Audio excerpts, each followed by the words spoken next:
Well, hello everybody, and welcome to the 244th edition of the Boxing Asylum Nuthouse podcast. I'm your host, Steve Wellings. Joining me on the panel this evening, we have Tommy the Guru Allen, Gabe, Andy Patterson, and Donny Baseball. We're going to start off in the Manchester Arena this week, I think, guys. The fight that a lot of people thought wasn't going to take place and wasn't going to happen, but it did. It happened on YouTube. Not quite sure how many pay-per-view buys at £15 a pop they got in the end, but fair play to Mick Hennessy. He promoted a show. He did his best. There are a few hiccups along the way, it's fair to say. We will be exploring some of them in Belly of the Week later on. Joseph Parker retained his WBO World Heavyweight title against Hughie Fury. The scores were Rocky Young 114-114, and then Terry O'Connor and John Madfis put in two wide scores of 10-2, 118-110. That was too wide in my opinion. I know everyone seems to have an opinion. There's a lot of vitriol. I've had quite a few messages from people. Did we just lose Steve? Steve's just icy, so. Steve, can you hear us, mate? Don't tell me his fucking things went down. I think ISIS got a hold of his microphone. In the chat here. Thing is, if he drops off a call to it'll bugger up the recording there. Oh, so we can't even... He'll probably need to jump on another device or something like that. Start again. He's muted, so let me see if he comes back up.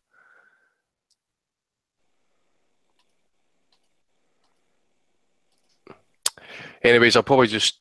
he's talking. Can't hear you, mate. Oh, well. He was unmuted, now he's muted again. You've muted yourself, mate. Steve's been staying in Ireland too long.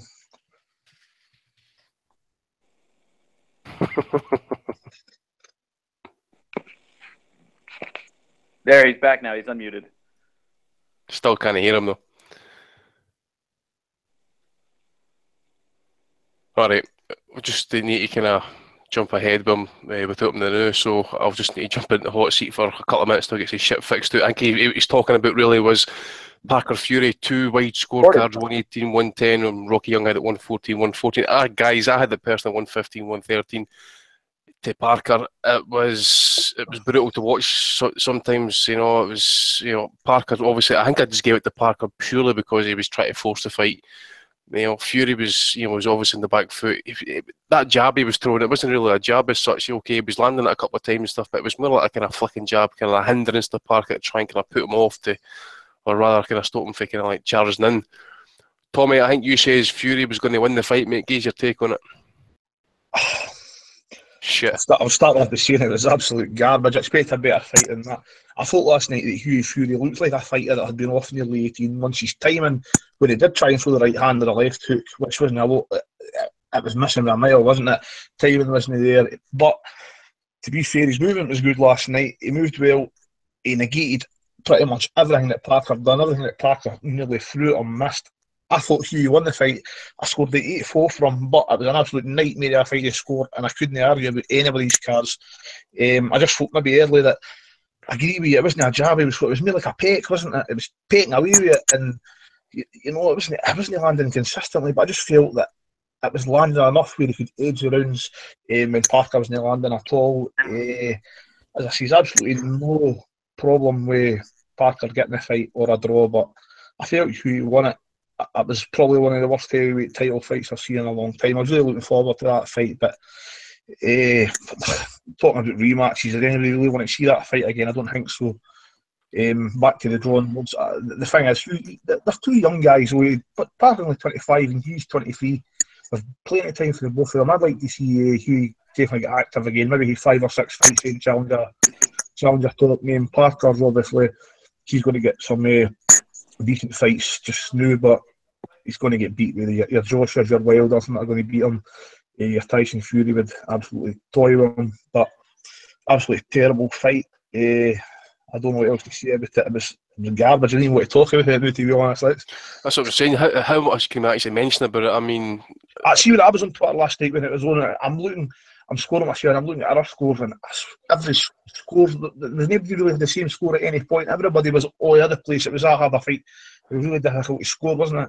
I was going to say. I mean, I had no issue if you had Fury winning that fight wide or Parker winning it. I think we could probably say look, it was a close fight, but it's clear that Parker's got 10-2 because he's pushed the fight. Yeah. He's not landed anything clean really. I really don't know how why Steve started off with this topic, because you could literally spend 5 minutes on it and that would be enough, but. I suppose try to get it road, I suppose, got to get the road, but I better let the guys hear their say on it. I know, another Fury fan, Dave the Haters, has jumped on the call. Dave, you watched this fight, I take it, last night, mate. What's your thoughts on it? So that sounds about right. That sounds about right. I kind of watched it. I was being bombarded with people telling me Australia was not a continent at the time. I know it's a country. It's also a continent. Australia is a continent. Hmm?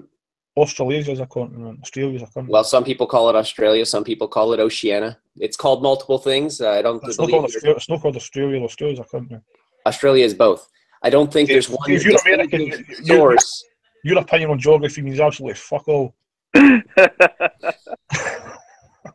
are 7 continents in the world. Australia is one of them. Anyway, the fight was shit. I thought Fury won, but with his unwillingness to throw power shots, I can't really complain too much about the decision, other than that the 2 wide cards were ridiculous. Mick Hennessy saying, "Oh, it was a brilliant performance, shades of Ali." No, it was shades of Vladimir when he was shot. Maybe it was horrible. Huey started off pretty well. He looked fast, looked up for the fight. But then it seemed like about halfway through, he felt he was ahead. Maybe this corner was telling him he was ahead. I don't know. And he started sitting on his lead and just kind of pawing the jab out there and trying not to take any big shots. And that really was a bad move, because I think he was the better boxer for sure. Parker looked freaking shit. He was there to be hit all night. Just terrible. Bad fight all around. Not really looking forward to seeing either guy again. Tyson could have gotten in there last night and whooped both of them. I think it was basically a diet version of Tyson Fury in there last night, wasn't it? I mean, where was his right hand? I mean, I think I can count probably twice that I can think of. I'm not going back to watch that shit again. You need to kind of give me the highlights on a Vine or a GIF file or something like that. But he landed 2 big uppercuts. That's what I was going to say. 2 right uppercuts, I can recall. Pretty much it, wasn't it? That was about it. That says Donnie and Gabe. I mean, you don't need to quote me. If I get Steve back, we'll get his opinions on it as well. But just briefly gauge your thoughts and outlines of this fight. In fact, one of the questions I want to pick is actually, is this the worst world title fight for a heavyweight title since Klitschko Abragimov, or is it actually worse than that? Oh, it's worse than that. Definitely. Go back to Lewis and Akin one day. Oof. That was painful, eh? That was worse. Some of the John Ruiz defences were painful, eh? But that's up there with them all, isn't it? There was that Samoan guy or something that Leopai and Vlad. I thought that was pretty bad. At least he knocked him out, though. That is true, yeah. At least he knocked him out. My thoughts were that, yes, this was a terrible fight. Both guys have glaring flaws. Huey's, though, aren't anything that really can't be fixed with, I think, a little bit more age and experience. First of all, he doesn't. How many pounds did he weigh last night, Huey Fury? Huey Fury weighed about 234, I believe. Parker was 245. Okay. I mean, he didn't look that big, and he just looks like he could fill out that frame a little bit more. And he just doesn't look like he's a fully mature, heavyweight yet, at least in the body. And I think especially on the inside, he was lucky that ref kept breaking him. I couldn't understand why the ref kept breaking him when they had one arm free, or in some cases 2 arms free, because it made for a bad fight. Let him fight on the inside. And in the brief moments where they were allowed inside, I think he got a little bit muscled around in there. And I think that he could do to get a little bit more, as you would say, Andy, of his man strength about him. So there's that. With Parker, though, he's a little bit older, and he does have a lot of fights of experience. If he hasn't yet figured out how to throw a straight punch at this particular point in time, and he's already won at least a tiny piece of the heavyweight title, I don't think he's ever going to figure it out. He's simply incapable of throwing a straight punch. Everything are these sweeping right hands that are coming from about a mile away that even a boxer who isn't even that good could surely see coming. He made, Huey Fury's defense look like Willie Pep out there because, I mean, he was missing with everything because Huey could see everything that he was coming a mile away because he telegraphed all of his punches. I mean, it was an awful fight. And the only thing is that Huey Fury and Mick Hennessy and Tyson Fury, the whole Fury clan, have nothing to complain about, though, because it's one thing to make a guy miss a lot and make him look terrible and amateurish, but it's another thing to actually capitalize that on and make him pay for it, and he never did. Huey Fury never threw the right hand. At first, Rob Kelly, I think we were talking, said maybe his right hand's broken or something. I said, how could he have broken it? He never threw it. And later in the fight, he did let it go a couple of times, but I mean, to me, it was crazy. I just didn't understand why he had these openings and he just didn't punch, even after he would make Parker miss horribly. And I mean, the fighting has a defensive and an offensive component, and he just didn't put in the work. And it seems like he threw an opportunity away last night. He could have secured a piece of that heavyweight title, and instead he just didn't get the job done. And you just have to wonder. I mean, I think a year from now, 2 years from now, he's going to be looking back on this and he's going to be kicking himself. He's going to say, why didn't I, after I made this guy, miss wildly, like, why didn't I follow up and punch the guy and throw some power punches? I could have had a share of the heavyweight title. I could have had a lot of paydays coming to me. And he really, in my opinion, kind of pissed it away. And I don't know why. See if we can get Steve back in here. Steve, are you there, mate? You've unmuted, but I can't hear if you're talking, mate.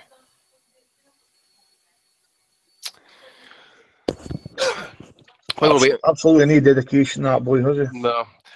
Just while we're waiting on Steve, anyway, I tell you what, I was a bit disappointed there actually with Parker's performance, actually, because I had said for a couple of weeks beforehand that he was a decent operator. We were all saying, but even before the Klitschko fight against Joshua, he had the better resume compared to Joshua. That's the last couple of fights now. He's not looked really impressive. Obviously, he must have had serious problems there last night. The movement for Fury was really good. The foot movement. But as I say, you can't keep winning fights off the back foot like if you're not going to counter. And I don't think he did it enough. As I say, it is what you like. People will score for Fury based on his defence. But at the same time as you have people scoring it because they like the aggressive fighters. And to be honest, if that fight was held in America, I think Parker would have got the nod because he was the aggressor. Gabe, what's your thoughts on the fight? Gabe, you just muted yourself there. Oh, sorry there. I didn't watch it. I heard it was shit, so I just actively avoided it. I was gonna take a look at it because I thought actually, before I saw and heard everybody saying it was shit, I thought it would be actually an okay fight. Nothing outstanding, but once I saw it was shit, I just passed completely, and I don't see myself actually ever going back and watching that fight as much as I saw that it was just not good to see. One thing, Tommy, I suppose, I don't know if he caught Mike Hennessy's comments actually after the fight, saying it was a fucking disgrace, and obviously it's going to be a mention for Bear of the Week and that, but has he been serious? Obviously he's been serious now. He's going to put an appeal in, but is there anything there really you see that deserves for an immediate rematch or for that case to be reviewed? Who's going to buy that again? Nobody's going to right mind's going to buy the rematch. I think it's a non-point. You see what he likes and that, but there's nobody going to front the cash up for that fight, and there's nobody going to buy it. So that's a moot point. You need to get Hughie back in and still building. Some of his comments after the fight, I feel bad for the guy. As I said, I thought Hughie won it. I can see how he was upset, but some of his comments after the fight were quite ridiculous, weren't they? Especially the one we're going to come to later on, aren't we? Aye, as I say, I don't know what it is with Ben Scott. He's always typical in the fucking chat, man. It's always fucking this, fucking that. Ben, listen, mate, it's your opinion. Fury won the fight. It's our opinion that Parker won the fight. Get a fucking grip of yourself. Right, okay. See if we get Steve back up yet. No, not back in yet. He's just waiting to get his phone, I think so. I suppose the only thing we can mention for that undercard really was Don Broadhurst getting knocked out where he stood against Josh Well. I know it was the undercard at the very least. That's the best he could do, or the least he could do actually was stream that shit on YouTube for free. I was actually loath to pay for my normal streaming site actually to go and watch it, and thankfully I didn't. I actually ended up watching it on Turkish TV actually. So, it was really bad to watch. As it says, I've seen some shit fights in my time, but fuck me, that was probably the worst we'll see this year. So enough said about that, the better, I suppose. But I think Steve was going to jump into the Linares and stuff like that. But I think we'll just jump into the one for San Antonio, Texas, for the World Boxing Super Series. Yurner Dortico stopped Dmitry Kudryashov in 2 rounds. It was actually, it was emphatic actually. We did think that maybe Kudryashov would be dangerous for the first, 3 or 4 rounds, and then Dortico would maybe take over and maybe stop him late. So I was kind of surprised he stopped him kind of early in that. But Tommy, how many disco biscuits do you think he'd been taking actually, Kudryashov, when he got dropped there? That guy had fucking horror written on his face. Oh my God, the eyeballs were fucking... He looked near fucked, and I did my pictures with Canelo, didn't he? That was a vicious right hook, man, wasn't it? They came out fast. I thought he was tired after the first round, to be honest. Came out fast, the two of them, and stood in front of each other at the end of the first round. I didn't watch it live, I just watched it on on the way home, and he looked like a fighter. It was tired. I didn't think he was going to last 2 or 3 rounds, and obviously at the end of the round they hit him with a big right hook, and he went. It came over as soon as that landed, wasn't it? I was expecting a good fight. I thought that Doritos had too much Doritos, too much spice for him, too much salsa. But man, I thought I expected it a wee bit longer. But Kudryashov, man, he's still got the same form. And I thought when you seen it through the door, he looked like he looked a bit better in that fight. But last night he showed up again. He came out. I don't know if it's nervous energy with the guy or that, but he looked absolutely shattered in the first round. And that was an icing, wasn't it? Doritos is going to take a right in that tournament, man. There's going to be some big good fights for that. I'm looking forward to them. Right, Steve's back up here. Steve, if you unmute yourself, mate, we'll try and bring you back in. We want to gauge your thoughts briefly on the Parker Fury fight, and then you can just take over if it's all good. You're doing a good job without me. There we go. There he is. What Can the you fuck hear happened me? to you? He's counting his Patron money. I have absolutely no idea. Yeah, counting the Patron money. No USB ports on my computer work all of a sudden. I'm like a technical retard or something, man. Okay, mate, on you go. Parker Fury. Thanks very much. Right, what have we got? We're on Parker Fury still. Okay, well, No, hopefully everybody can hear me. What I was trying... We've basically covered that, mate, but give your quick thoughts on it and then move on to Kudryashov, because we've just briefly discussed that there. Right, okay. Well, the thing is with Parker Fury, there's quite a few comments coming from some of the listeners, so I'm going to quickly read a couple out if you don't mind, because quite a few people have given me their thoughts here. We had one from Dobson Boxbet, actually. I don't know if someone wants to tackle this, or maybe me. He says, has Big Mick gambled on Huey getting the win to set up the AJ super fight? And will the loss finish Mick now? What about this AJ super fight, Andy? Do you think it could be off the cards for Huey? You'd imagine so, wouldn't you? Yeah, I think he's going to need some seasoning. I think Peter was quite clear about the situation. Not so much the situation, but I think he was kind of clear about, Parker was the best opponent Fury'd face. He's been in the ring for a while. The guy's had his problems, health problems. We don't know if that's connected to the drug use. I noticed his back wasn't as covered in spots as it has been in the past. Maybe that's connected, I don't know. But I think he needs a wee bit more seasoning. He's only 22, 23, so he's going to need, good learning fights. He's been in the ring for long enough. I don't know if they've got problems because they can't get a TV deal. But to be honest, if basing off that performance last night, you can't see any TV companies want to kind of jump up and sign Fury up for any type of fight. I think he's going to have to kind of force himself again into a mandatory position. So that's going to take at least another 18 months, maybe 2 years. And I think he needs to get the right learning fights along the way. So he's got to be looking at top 20 ranked heavyweights and stuff to basically kind of pick it up. But I think we need to see a wee bit more offensive force off him actually. Yeah, my thoughts before I disappeared accidentally there was I thought that the fight was there for Huey Fury for the taking, even though I think he left the door open for Parker for the judges to see who was forcing the fight, who looked like they were making the fight. And by not throwing as many counters, I mean, some people were saying to me on Twitter, oh, he reminded me of James Toney, though the way he was rolling in and out and all this type of stuff. But he wasn't throwing often enough in return to try and keep Parker off him. And he gave the judges an excuse, I thought, to give Parker the rounds, and it was his own fault because the fight was there, but he left the door open. I mean, obviously the scores are unforgivable, 118, 110 and all this type of stuff, but no, I thought the fight was there for him and he just didn't take the opportunity. Just on Parker, Dave, I'm going to get through these questions. I know you guys have probably discussed a lot of this, but we have had a few listener questions. So for you, hater Dave Lobach, the box bet beast asked this question. He said, with Parker being badly exposed, does the panel think any legit heavyweight will get a shot at him anytime soon? Do you think Parker will go in with anybody legitimate soon? He's got the belt, hasn't he? I think he will. I don't think he's a coward. He took. I know Hughie Fury isn't like a huge killer or anything, but he took the fight and he took it in Hughie's backyard. And Hughie's legit, I think. So is Andy Ruiz. But that's so, and Takam. Takam especially. Takam is quite a good fighter, and he also did not have a great name to build off of. He was more like a hipster. The hipsters of boxing and the hardcores knew who Takam was, and they appreciated that win for Parker.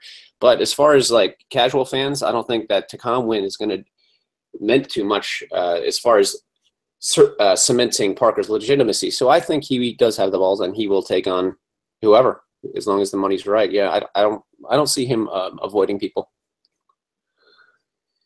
I mean, if you think he's been, I mean, I think he's been exposed a long time ago, personally, because I think that we've known for a while he's nothing super special. Yeah. Yeah, you think last night, Dave, was just a case of just rubber stamping what we'd seen in the Takam fight, in the Andy Ruiz fight, even in that last fight against that Koljanu or whatever, he didn't look great for stretches of the fight. This is just the latest in a line of sort of fights where he's just scraping by. Yeah, I mean, considering what he is, I mean, he's not like super experienced boxer. I mean, he's a decent athlete, and he's done pretty well for himself considering his background. So, I mean, it's about what you'd expect, really. It's not like he's going to beat the next Ali coming from where he's coming from without like no like special talent. He's not like super fast. He's not got a great gas tank, great work rate, no big punch. Something particularly special about him. Okay, next question for you, Tommy. Craig Mastro is asking, with Fat Mick's career likely over, do we see a Maloney-style breakdown or a sex change post the David Price defeat? I would not to see him in a fucking bikini, put it that way, man, fuck's sake. But I think that's probably the end of the road for Mick, isn't it? Tyson Fury's out style loyal right in our face, so you're going to see him about when if Tyson returns.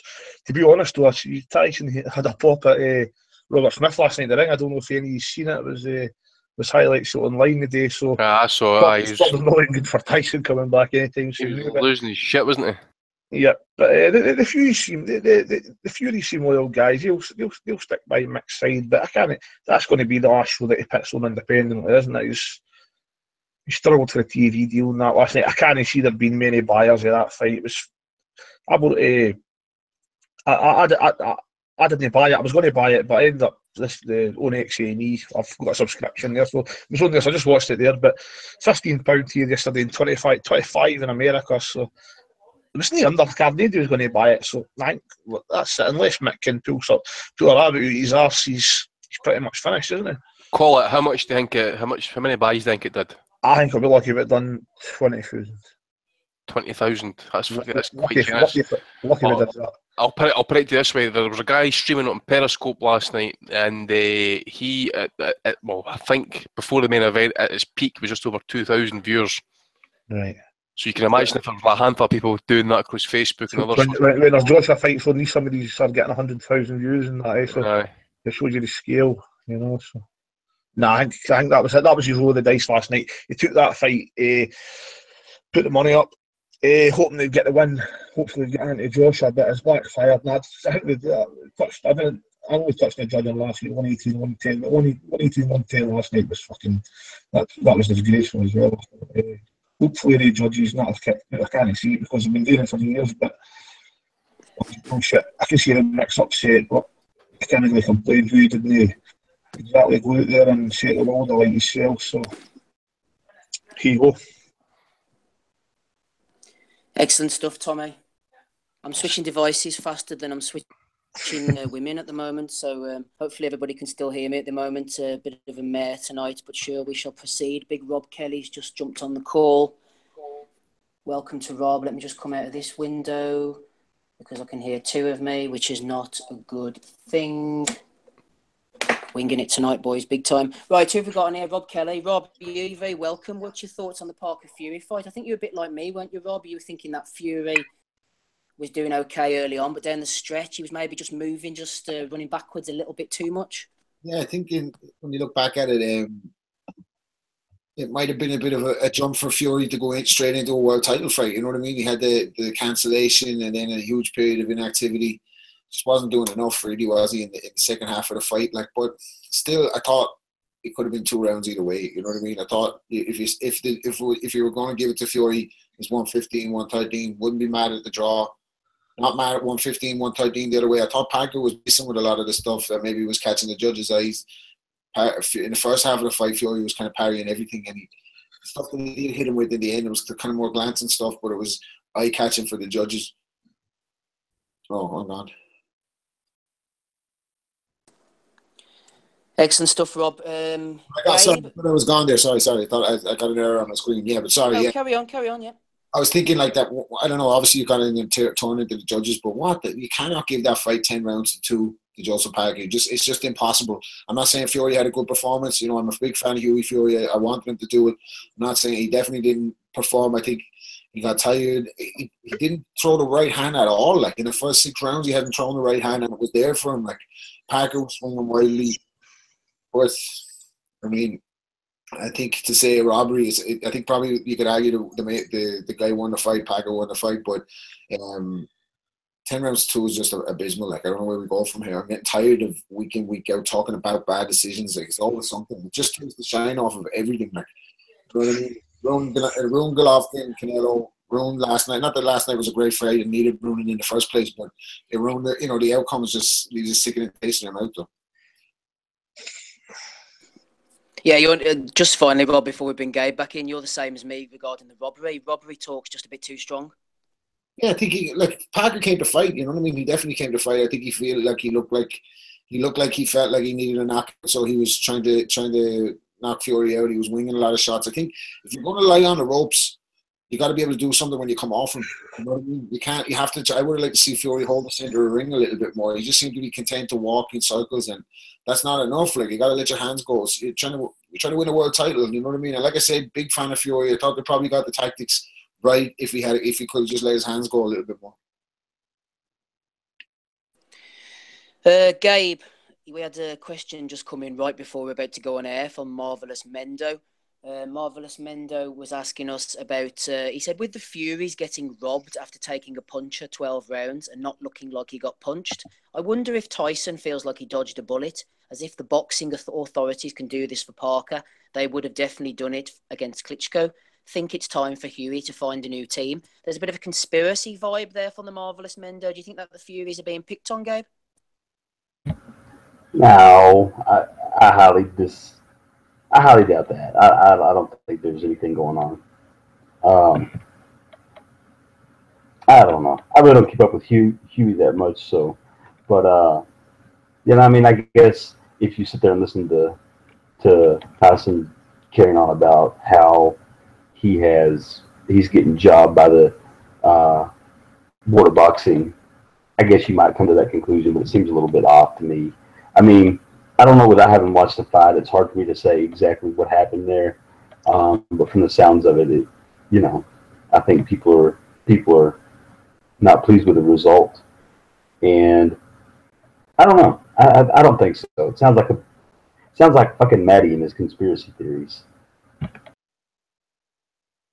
Yeah, Matty loves a good conspiracy theory. Tommy, I'm sure you've let everybody know while I was messing about with leads and wires and stuff. Your thoughts? I know that you thought that Fury was a handy winner. Ben Scott, who designed the website, shout out to Ben Scott, has put in a message to me earlier. So I wonder what you think about this. Tommy said, is the art of boxing dead? I'm seething with rage. Hughie boxed a near-perfect back foot counter-punching fight. He could have done a lot more, but why should he? He took majority of Parker's punches on his gloves, shoulders, and glancing, etc., like Mayweather used to do. Connected with an albeit defensive jab time and again. Showed excellent defense and a range of counters. Few and far between, but landing more cleanly than Parker. Only to have two judges give Parker 10 rounds. On what criteria? Pressure with no end result. It's a mockery of the sweet science, and I've had my fill, says Ben. 39 years old, with 30 of them involved in boxing. I finally had enough. The inept judging with this fight, the corruption in others, and the legions of casuals who've invaded the sport like cockroaches, over and out. Pretty hard stuff there, Tommy. He's only raging because he lost £450 there last night, so... I've been vocal all week about scoring fights. I don't know if any of you have noticed that on Twitter. You keep retweeting all these casuals who had Canelo winning. Well, a minute. I only retweet the casuals that says that fight was a robbery, Dave, which it wasn't a robbery. Just like last night, it wasn't a robbery as well. But anyway, I make my point. I've laid it out there how I score a fight. If you're aggressive, you're coming forward, but you're no landing punches, you're not going to win the fight. Even if the other guy in front of you isn't doing too much, he's not landing that much. As long as he's landing something, one or two wee shots, look, it's boxing. It's not doing to make your opponent move about. It's about landing punches. If you're walking forward, you're not landing, but your opponent's landing a couple of shots, he's landing one or two clean punches, he wins the round. For me, that's how simple it is. I can't put it any clearer than that. I've been trying to say all week. That's how I score fights. I've seen Fury winning last night. I know he didn't do much. Quite frankly, I look his jabs were actually missing in that as well. He was only landing one or two of them. But if Parker's not landing anything, you've got to give Fury the round, in my opinion. So that's where I kept my card last week. Obviously, I've spoken to him on that this week about last week's fight as well. But I can see where Ben's coming from. As I say, I'm not going to call the fight a robbery. Hughie just did not do enough, in my opinion, for it to warrant the fight being a robbery. If I see the other one, Steve, that I was watching Twitter last night when the fight was on, and everybody's scorecards were all over the place. It was a nightmare to score the fight. It was a horrible fight to watch. I thought Hughie won it, but I'm not going to scream about the decision. That's it. Can I just weigh in screaming from Tommy? Yep. Go ahead, Andy. Weigh in here with some comments here. I mean, do any of you actually rate the opinion of Graham Houston? I don't know who that is. Well, I do, a Canadian boxing writer, from Boxing Monthly. He took over, like, the editor for Boxing Monthly. And I think he even had Parker winning. I'm just going to show you his tweets at the minute. Actually, I can't get him to hand at the minute, but I think he had him winning something like that's 116, 112 in Parker's favour. Hughie too defensive. Parker fighting the I want it more type fight. And at the end of the day, as I say, I'm not angry with anybody if you hit it for Fury. I understand your frustration if you hit it if it was 118, 110. It was a type of fight that you're like, fucking hell. So it's clearly that he's got the benefit of every close round there, Parker. And at the end of the day, as well, as he's the champ, and to beat the champ, you got to fucking beat him. And I mean, beat him. No, just go on the back foot and just flick out a jab all the time and get the couple of odd counters and then grapple and tie up. So as I say, it's there's no robbery here. Okay, the card was the two cards were a disgrace, just like the card last week. But we just need to stand off a bit here and say, look, listen, there is no robbery here. There's I don't think there's corruption involved with that one. I just think it was a complete hard fight to score, and who knows, it might have been totally different to score at ringside, because we've said it before, these fights can be hard to score sometimes on TV alone. And if you see the fight for ringside, I mean, I'll never forget the shit that I got for that Burns Gonzalez card. I was just saying that was a totally different fight on the TV. Totally different fight, because if you look at the body shots that Burns was apparently taking on TV, they looked like they were landing. Up close at ringside, he was blocking those shots with his arms. So we just need to kind of back off a wee bit here. There's no robbery, there's no corruption, in my opinion. At one point, 118, 110. I think that, to me, that is incompetent. I'm not going to say it's corruption, but I don't see how anybody could come up with these scores like that. Yeah, I think incompetence is probably more accurate than corruption there. Terry O'Connor, boy, what do you expect? Well, it's funny you should mention Terry O'Connor, because I want to bring Donnie in here. I don't know if he has any point of view on the big man. I know Kurt Ward used to take the piss out of Terry, but what do you think about this, Donnie? Because we had a question in from Boxbet Beast who was talking about Terry. He says, during Cleverly Bellew 2, Judge Terry O'Connor had Cleverly up 5 or 6 rounds after 8 in that fight. A fight in which Cleverly ran and flicked out the jab early on. Yet last night, he only gave Fury 2 out of 12 for doing exactly the same thing. Is Cleverly the love child of O'Connor? He did once carry him back to his corner, or is he just inconsistent and inept? Yeah, that's a good question. The one thing I was going to say about the cards last night with the 118, 110s, I was going to say, well, maybe you could say that actually they're not that egregious because they would represent a consistent interpretation of the fight. So if there's all these fights where it's like nobody's really done much of anything, and Fury's landed a few jabs, and maybe Parker's gotten in a few of his power punches, maybe 1 or 2. But he was on the aggression all night, and so he was trying in there, and he was making the fight. Like if you applied the same rubric of scoring to like every single round, and that rubric was consistent, I actually think you could come out with 118, 110, potentially even either way, right? But so I don't have that, but you're like you're right about that though. I mean, or this listener who put in this question is right about that.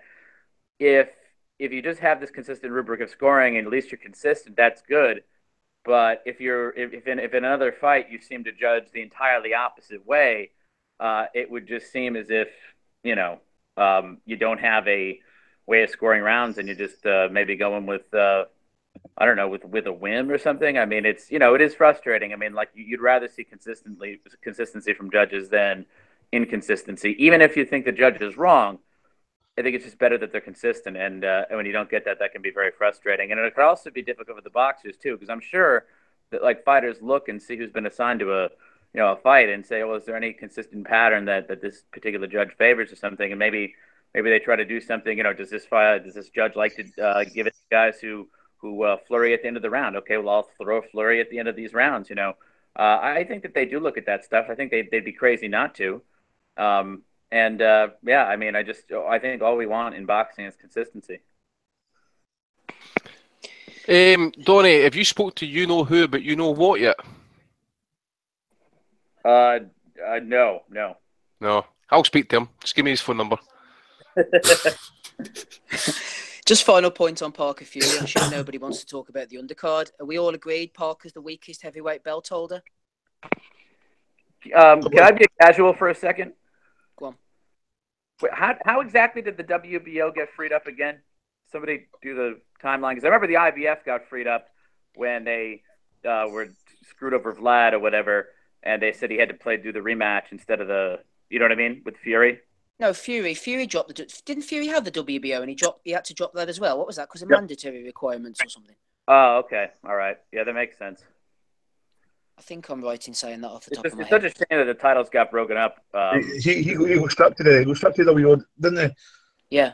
In answer to your question, though, Steve, his resume is at least better than Wilder's. I would not pick Wilder with certainty to beat him.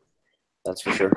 Do you think Dave Parker's going to be one of these ones who just keeps grinding away and just keep him managing to get wins and stuff? Sort of like a Danny Garcia, sort of like not great at anything, just good at some things. Maybe. I don't think he's on Danny Garcia's level, but I do think he's sort of that kind of guy, a journeyman grinder type.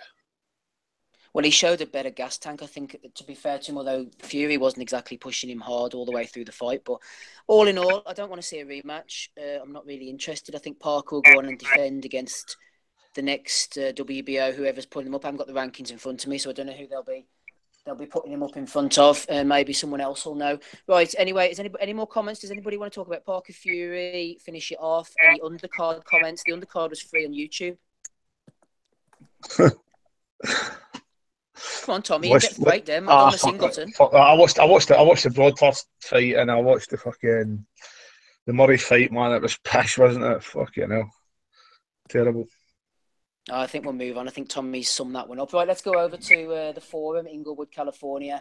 Last night as well, Oscar De La Hoya Promotions. Jorge Linares successfully defending his WBA title by a split decision over Luke Campbell. I scored it 116-111 to Linares. I could see how it would be slightly tighter.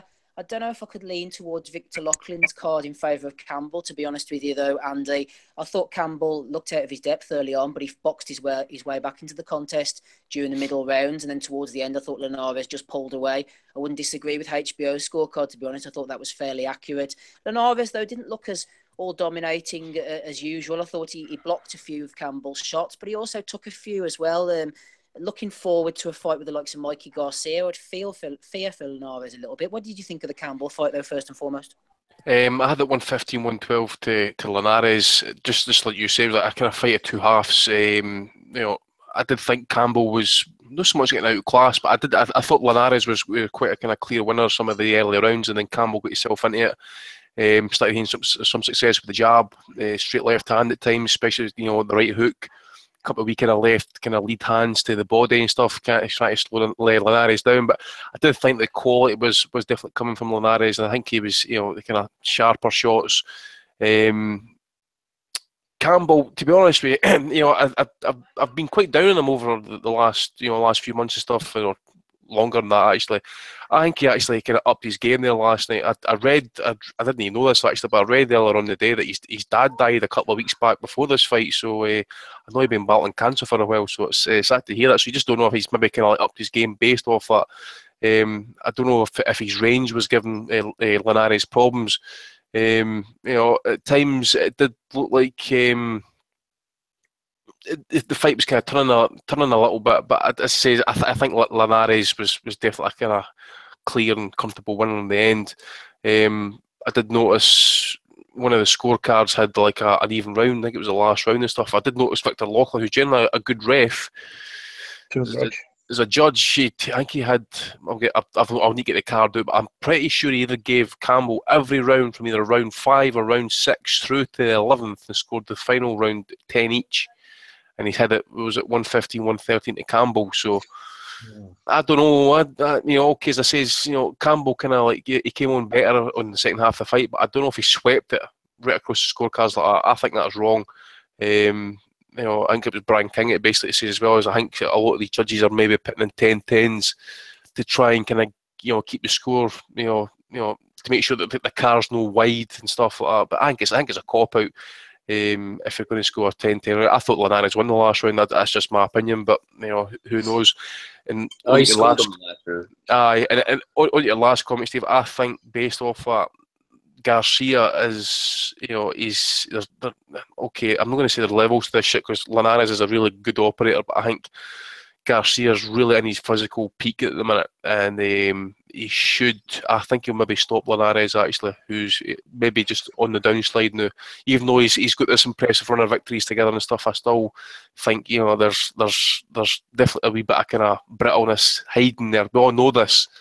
But who knows? That was early in his career at lower weight divisions and stuff. So we need to wait and see. But I think Mikey's going to be too big. I did note that Linares stated there last night that he would maybe face him at 135 or 140. I think he's going to try and get him down to 135 because at 140 I think he gets iced, and I think he would get iced within 6 rounds. Tommy, just looking at Campbell, I liked his movements at times. I think he looked big, he looked strong, he looked confident as the fight went on. He was using his jab, he was using his attributes, he was knocking a nice little left hand to the body. Do you think this assertive, forward-thinking version of Campbell could definitely pick up a world title, and he maybe just needed that little bit of confidence at the highest level to realise his potential as a professional? I said it for a while. On our podcast here, I rate Luke Campbell. I think he's a good boxer. I think what we've seen in big fights, when you look to that French guy, the fight with Dallas Perez and last night as well, he's a slow start on the fights. That's basically it. He started slow. Last night it looked like Linares was going to run away with it, and then he came back again in the middle rounds, turned it up. I thought he boxed excellently in the middle rounds. He was landing his backhand, landing a jab, as Andy said, a couple of right hooks, and a nice couple of wee shots to the body as well. Slow start cost him. I think I got 115, 112 for Jorge Linares. I can't see Luke winning the fight. I thought Jorge came out, he won the 12th round. I think he finished a stronger, finished like a champion. He won that round, and that for me, that's definitely showing the fight. If Luke won the fight, I've still had it 6 rounds each with a not getting the difference. But I thought That definitely sealed it for Linares last night. But Campbell can come back for that. George is a top champion. Nowhere near a pound for pound fighter. I've said that on Twitter myself. He just doesn't. Mickey Garcia would batter him. His first two asking it from me. Look at Mickey.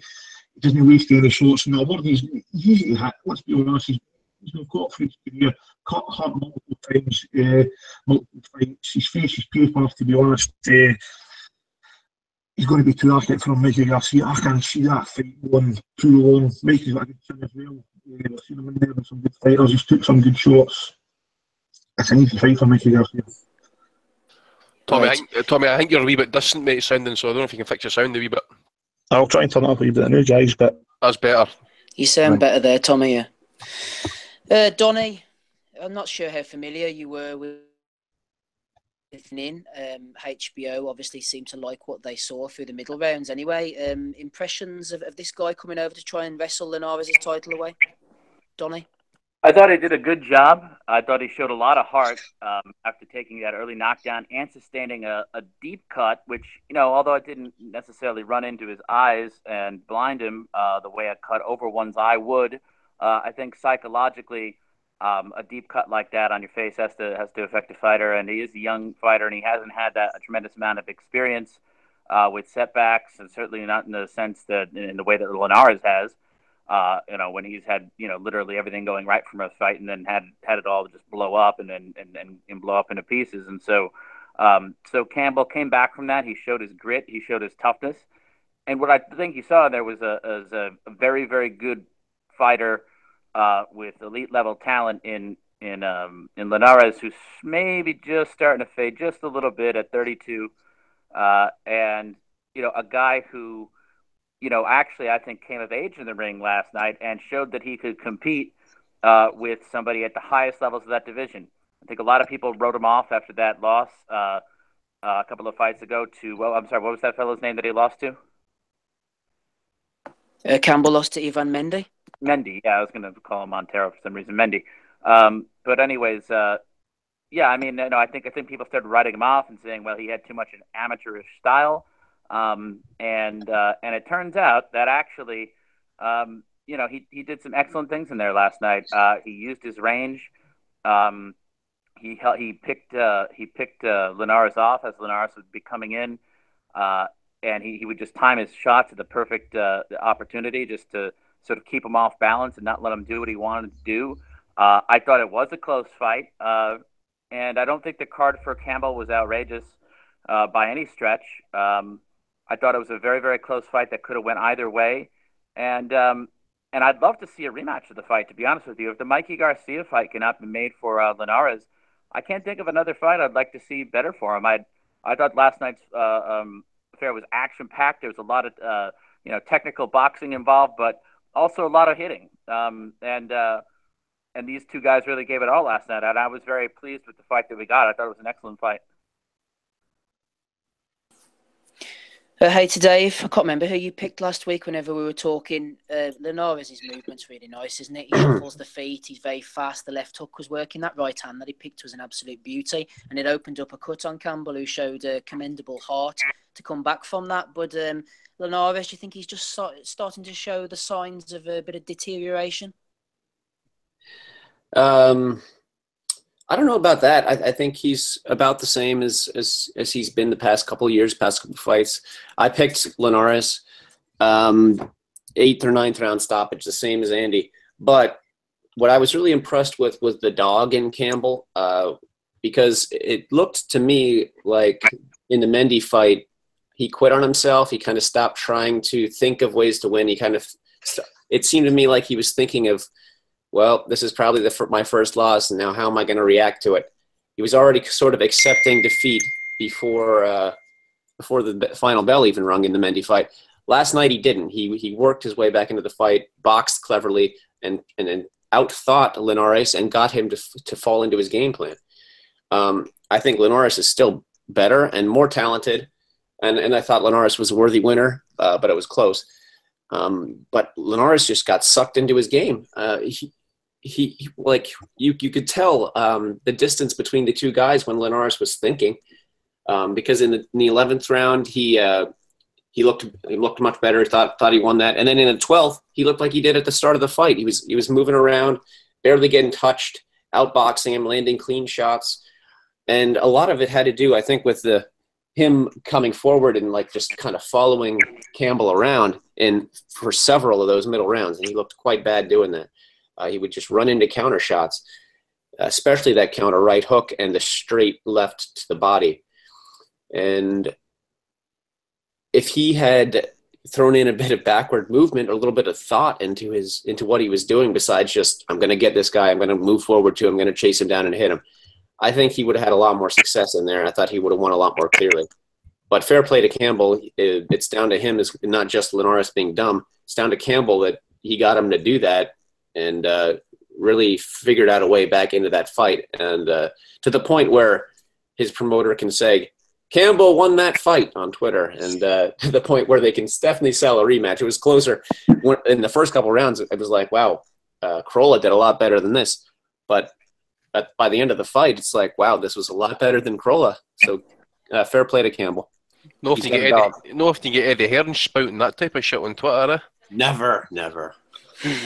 Let's be honest, Eddie doesn't like anybody getting one up on him, man. Linares has got fucking, well, that's 4, isn't it? If you couldn't do 4 fights.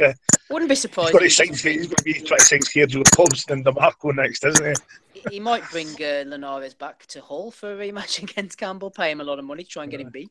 I did see that Linares was also even calling out Flanagan last night, or maybe Flanagan had been tweeting him, and he says, yep, okay, let's get it on. So wouldn't be surprised if we see the Garcia fight getting put in the back burner for a wee bit. And I don't know what Linares' situation is with HBO, because obviously Garcia's wanting fights on Showtime, so we don't know what's going to happen there. Yeah, I think Flanagan's meant to be fighting Video, but Video's broken his hand, so that's sort of up in the air at the moment. That fight's been getting mentioned for like 10 years. Yeah. Verdejo's see it happening because Aram likes the WBO as well as Frank, doesn't he? So it's a natural, really. Aye.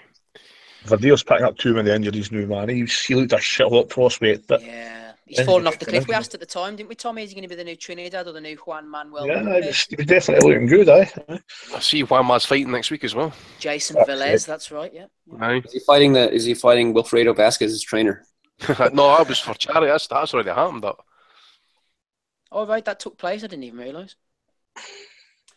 Okay, Gabe, hopefully you're still with us. I'm just going to mention Campbell's trainer, Jorge Rubio. If I remember correctly, this is the guy that recommended Brady's Prescott to Amir Khan. I can't quite remember how that worked out, but maybe if someone can remember, they can let me know. But Jorge Rubio is actually a very good trainer, and he seems to be the perfect foil for Campbell. He's really got him doing the right things, Gabe. Yeah, I give a lot of credit to Campbell. I thought the fight was going to be much wider than it was. You know, whenever I was thinking of the fight, I was thinking of what I know about Luke Campbell, which probably as much as some of you guys. I haven't really seen as much of him to claim to be real knowledgeable about what he brings to the table. But I felt like the guy was doing really well. I thought it was a really great, really close fight. And if I had anything to say about it, I'd say the trainer's done a great job with him. I think it's a good relationship. It looks, you know, from the outside, I don't know what their dynamic really is together, or how much natural stuff Campbell has brought to the table that trainer's brought out of him. One example that I like to point out was that I watched a lot of Marcos Maidana, or his early fights, and whenever he got with Robert Garcia, I said it could be a really great deal for him, because early on in his career, when he was still fighting in Argentina, and I think right up before his first title fight against, who was that? He lost the fight. There was somebody good named David Alexander Canby, wasn't it? What's his name? Fuck. Canby. Are you talking about? Kotelnik. Kotelnik. Fight was in Germany, I'm sure. That's right, aye. Yeah, whenever he got against Kotelnik, and maybe a fight or two before and after, he had a trainer, and he was fighting a really different style, or not different completely style, but some of the things that he was doing. I think he was a natural fighter that could take pieces of what trainers were giving him. And like I said, I don't know enough about Campbell to say that's for sure, but he looks like he has some natural skill there. And when a guy is able to bring that out of his fighter, you see that development that by a lot of accounts Campbell has had, and it can make for somebody that's a good fighter into a really good fighter, or even a great fighter. Or maybe he has brought some good stuff out of him. Again, I don't really know as much about Campbell as some of you guys, so I don't know how long he's been with his current trainer and who he was with prior to and all those things. But I have to say, I mean, if you've seen some of the older fights to this fight, you saw a kid that's growing as a fighter and has a lot of potential. And I give him a lot of credit for it because he made a good fight out of it. I didn't think it was a wide fight at all. I thought it was a pretty well contested fight, and there was probably maybe 4 or 5 rounds that were pretty close by my likes. That I thought the experience of Linares is probably what gave him the ability to edge it out. He's been doing this for a while, and so I felt like, whenever I was watching it, the 115, 112 is what I ended up with. But there were a few rounds there where it was close. So, you got to give the kid credit, and credit to his trainer, credit to his whole team for setting him up and helping him prepare for success. Because, I always think about what a quote Lennox Lewis had from a particular fight when he was announcing for HBO, I believe it was. He said, when you're training, you can eat that piece of cake, but when the fight comes on, it's going to show. So, kind of his way of saying, it's all about how you prepare. And I think Campbell was really well prepared. And, the overall boxing IQ of Linares is high enough that he was able to take some of those closer rounds and take the fight. Rob Kelly, final word to you. I am a Linares fanboy, self-confessed. I make no bones about that. Some of the moves of Linares are just beautiful, aren't they? The way he sort of rocks back to avoid the punches. And the particular one that I enjoyed last night was where he throws the jab to the head and then brings the jab back down and throws the left hook to the body as well. Some of the moves that he was pulling off are just really, really nice to watch. Yeah, he's like a perfect fighter, isn't he? He's saw some footage of him in sparring as well in the lead up to it, where he iced the guy with a counter right hand. He's just, and the way he followed the right hand last night in on the knockdown, he's just a beautiful fighter. But he's got fragility about him, and it goes back to the days of DeMarco, and I know people harp on about it, and at the end of the day, it's a long time ago now. It's 5 years ago, or that's 5 or 6 years ago. But it seems to me there's a point of fights, even in the Crawler first fight, he just switches off. I don't know if it's a concentration thing or if it's a self-doubt thing, but it seems to be he lets fighters that are not as good as him back into it. Now, that's no discredit to Campbell. He actually did it way, way better than I thought he'd do. He showed a bit of composure and boxed his way into the fight. I think Tommy made a good point about him being a slow starter. I remember Andy Lee being a lot like that in his early career, where he was such a slow starter that it kind of worked against him, and then he could compose and box his way back into the fight. But think he did really well, Campbell, from the position he was in. But maybe it was nothing to lose, and he was up in his game, and he definitely showed he belonged at that level. But Linares might be on the slide, and I don't think we're going to see that Garcia fight. I think with the networks and everything, unless the clamour is there now to kind of see it, which is maybe the trend at the moment, because we've seen Redondo and Lomachenko get made, so maybe the boxing public will clamour for it. But I'd fear for him a little bit in that. I think Andy's right. Garcia's in his prime, and he's such an accurate puncher. I think a lot of the straight shots will cause Linares damage, especially in those middle rounds where he starts to switch off a little bit. So, but I love watching him. One of my favourite fighters. Did anybody see that comment last night when Eddie Hearn says, it was a robbery or Campbell won that fight?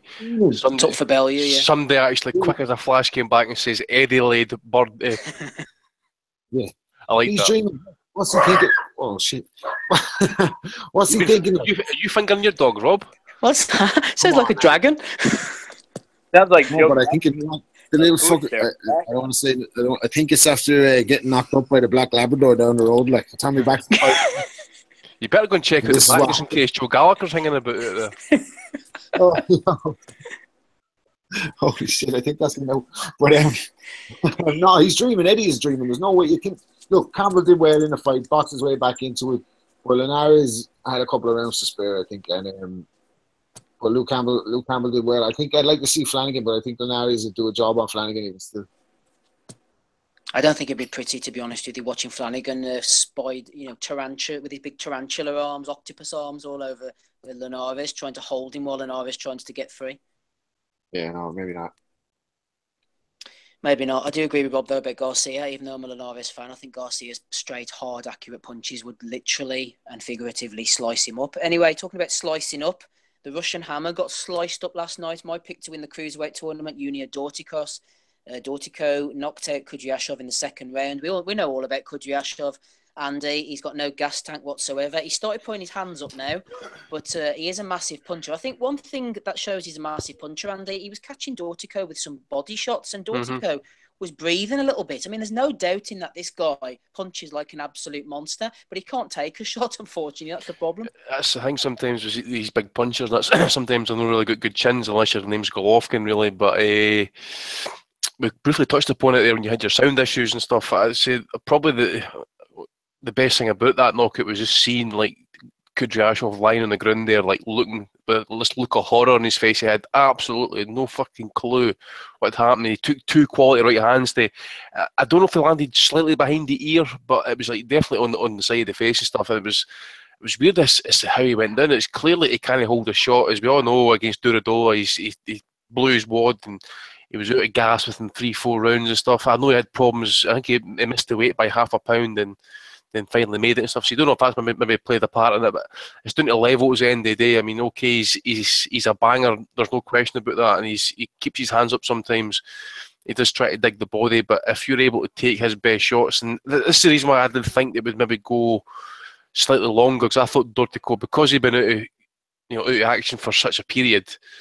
I did think he maybe take his time, feel him out, just kind of like be slightly wary of the power. But no, I mean, Dortico came out there. He was in the mood for a fight there last night, and he seemed to be. He was in there basically, and he was going there for the knockout pretty much early. So fair play to him actually. And I'm really, this cruiserweight tournament's actually it's delivered. My opinion anyway, it's delivered. The first two fights. I think we've got another one next week with Bredis and Perez. Hopefully that's the same. And Gaziev, Fadalchik, I just think this cruiserweight division has been absolutely tremendous for this tournament, and long may it continue. But Dortico, as I says, everybody, well, not say everybody, I think there was a few people basically put Kudryashov as a black outsider. Basically, he was the man purely for the power. But it's clear to me actually with Usyk and Gaziev, the two clear runners, to possibly win it. I would say Dortico is probably coming in there at number 3 now, is probably the dark horse. I think, Donnie, did you see this fight? Yes, I did. Yeah, what I was going to ask you was, Donnie, it was the classic case of being instantly punished for a mistake, because Kudryashov was sloppy as hell, wasn't he? He threw a left hook, which missed. It was way out of distance, and he found himself flat-footed and out of position. And Dortico came in to throw, and then he threw like a lazy sort of try and keep you off jab, and Dortico just planted the right hand right over the top. It was just, you make a mistake, you just get punished straight away.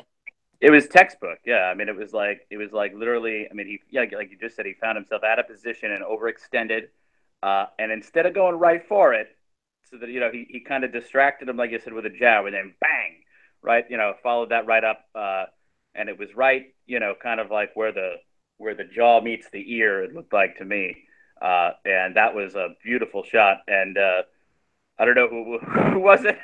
Was it one of you guys, or was it one of our listeners that had that picture of? It was me. The disco biscuit one. No. The one where Kudryashov is on the canvas and he's looking like, what the fuck's going on in it? And someone said it looks like Tommy after a night out. No, it was. I posted up a picture of him lying there. There was another one. Stephen Hawking, wasn't there? Aye, somebody says, who actually wears it better, Kudryashov or Stephen Hawking? Boxing fans are merciless. Oh, they're fucking brutal. Like, Twitter's a sewer at times, isn't it? But sometimes it's good for the banter. But anyways, I mean, you know what, too? I'll tell you what. San Antonio, where that fight was, is a really great fight town. Whenever they have events there, they always get a pretty big crowd. I believe that's the same place where the Broner Maidana fight was. And the San Antonio is a good fight town. And those Mexicans loved Dortico last night. And it'd be great to see if he could fight there again, because they clearly, they stuck around for the interview. They were cheering for him. Obviously, they speak Spanish, so they were cheering even before he was like finished, translating the interviewer was. I mean, he put on a great performance, and and that knockout, that was textbook. And I mean, that great nickname too, the KO Doctor. I'm liking this guy. I would be very happy if he ended up winning that tournament. I did pick Groves, but I may want to reconsider it now. But I mean, no. Hang on, you're thinking of the super middleweight. This is the cruiserweight. Oh, I'm sorry. No. I'm sorry. I didn't say I picked Groves. I picked Casual. No. I picked Bradis. Yeah. But okay. But anyway. Bradis. Pardon? No, I just like him. Oh yeah. I did pick Bradis, but I don't know. The more I see of this Dortico, I definitely like him. And he definitely delivered it a big way last night.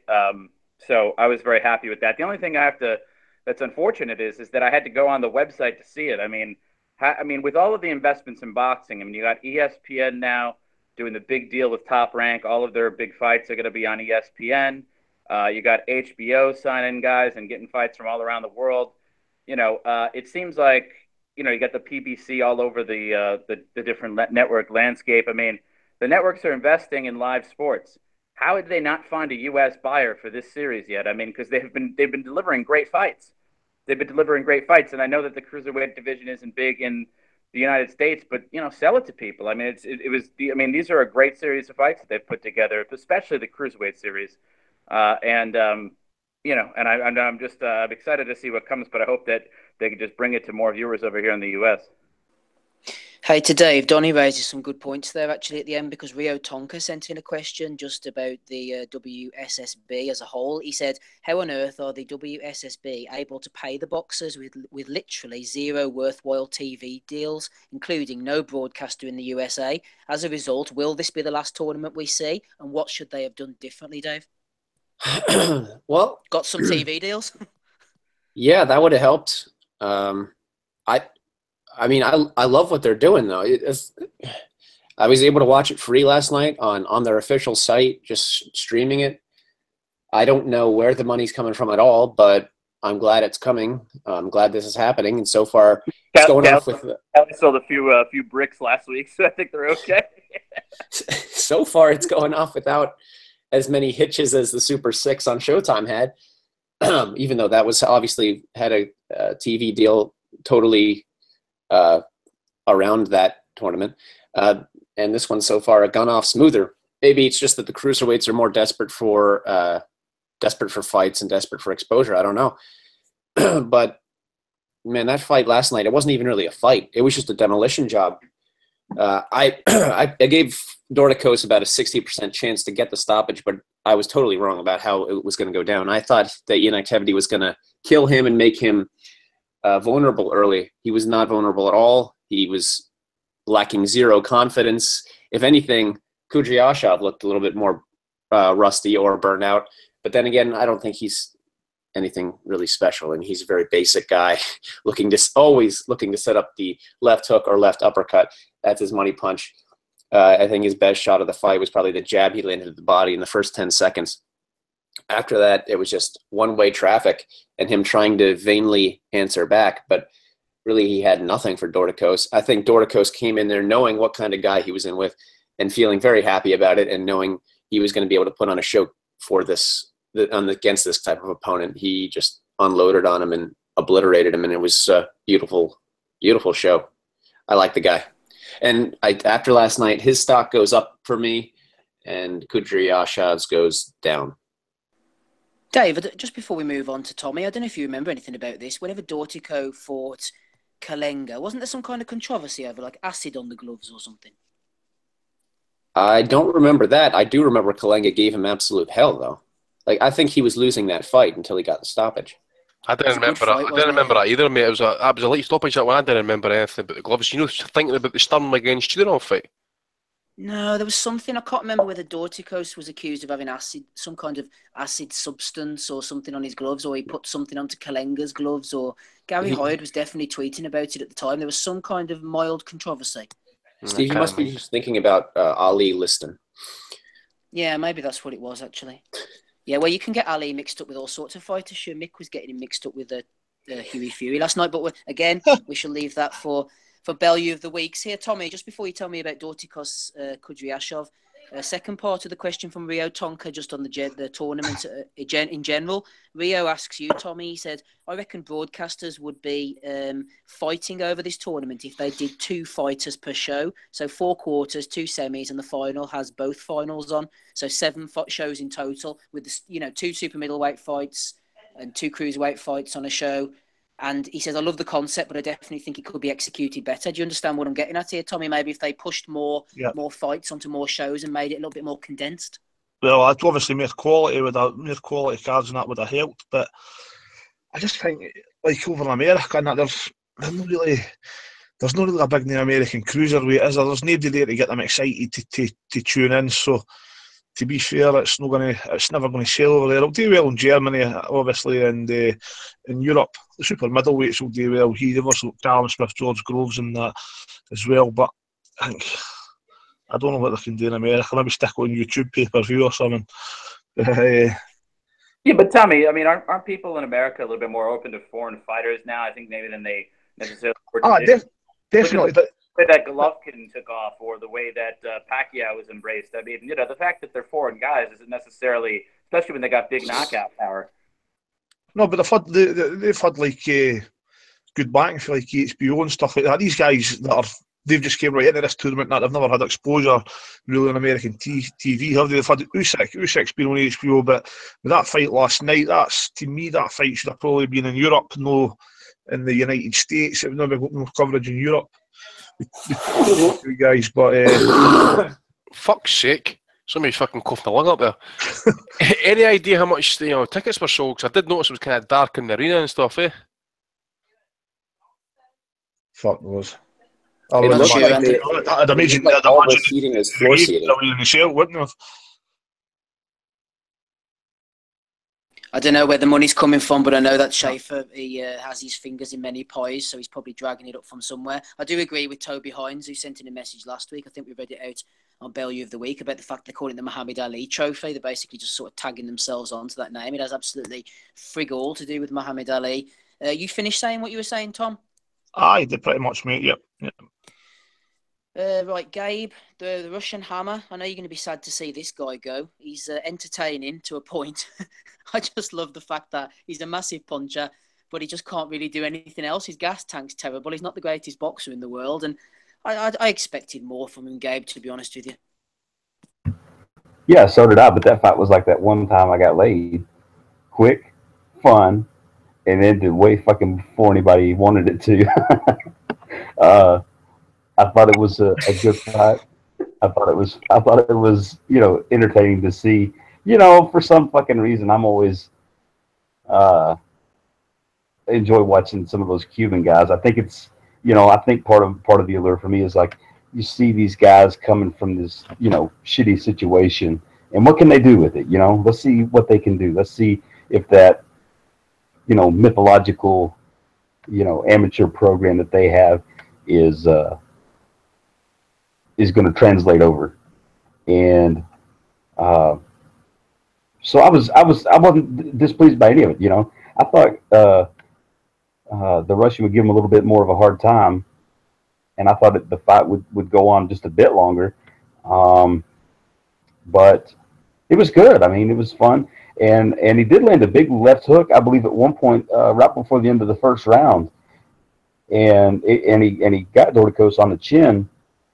And he didn't do anything but blow him a kiss after the punch, right when he turned around to go back to his corner. So it was interesting while it lasted. It was fun while it lasted. I don't think Kudryashov had any business being there, but I think that was part of the allure of having a guy like him there is how much of a chance does he stand? What value does he bring? Well, he's going to bring KO power. So if nothing else, you get a big shot at somebody landing a big knockout punch. But it was a good fight, and I'm ready for the next round. I'd like to see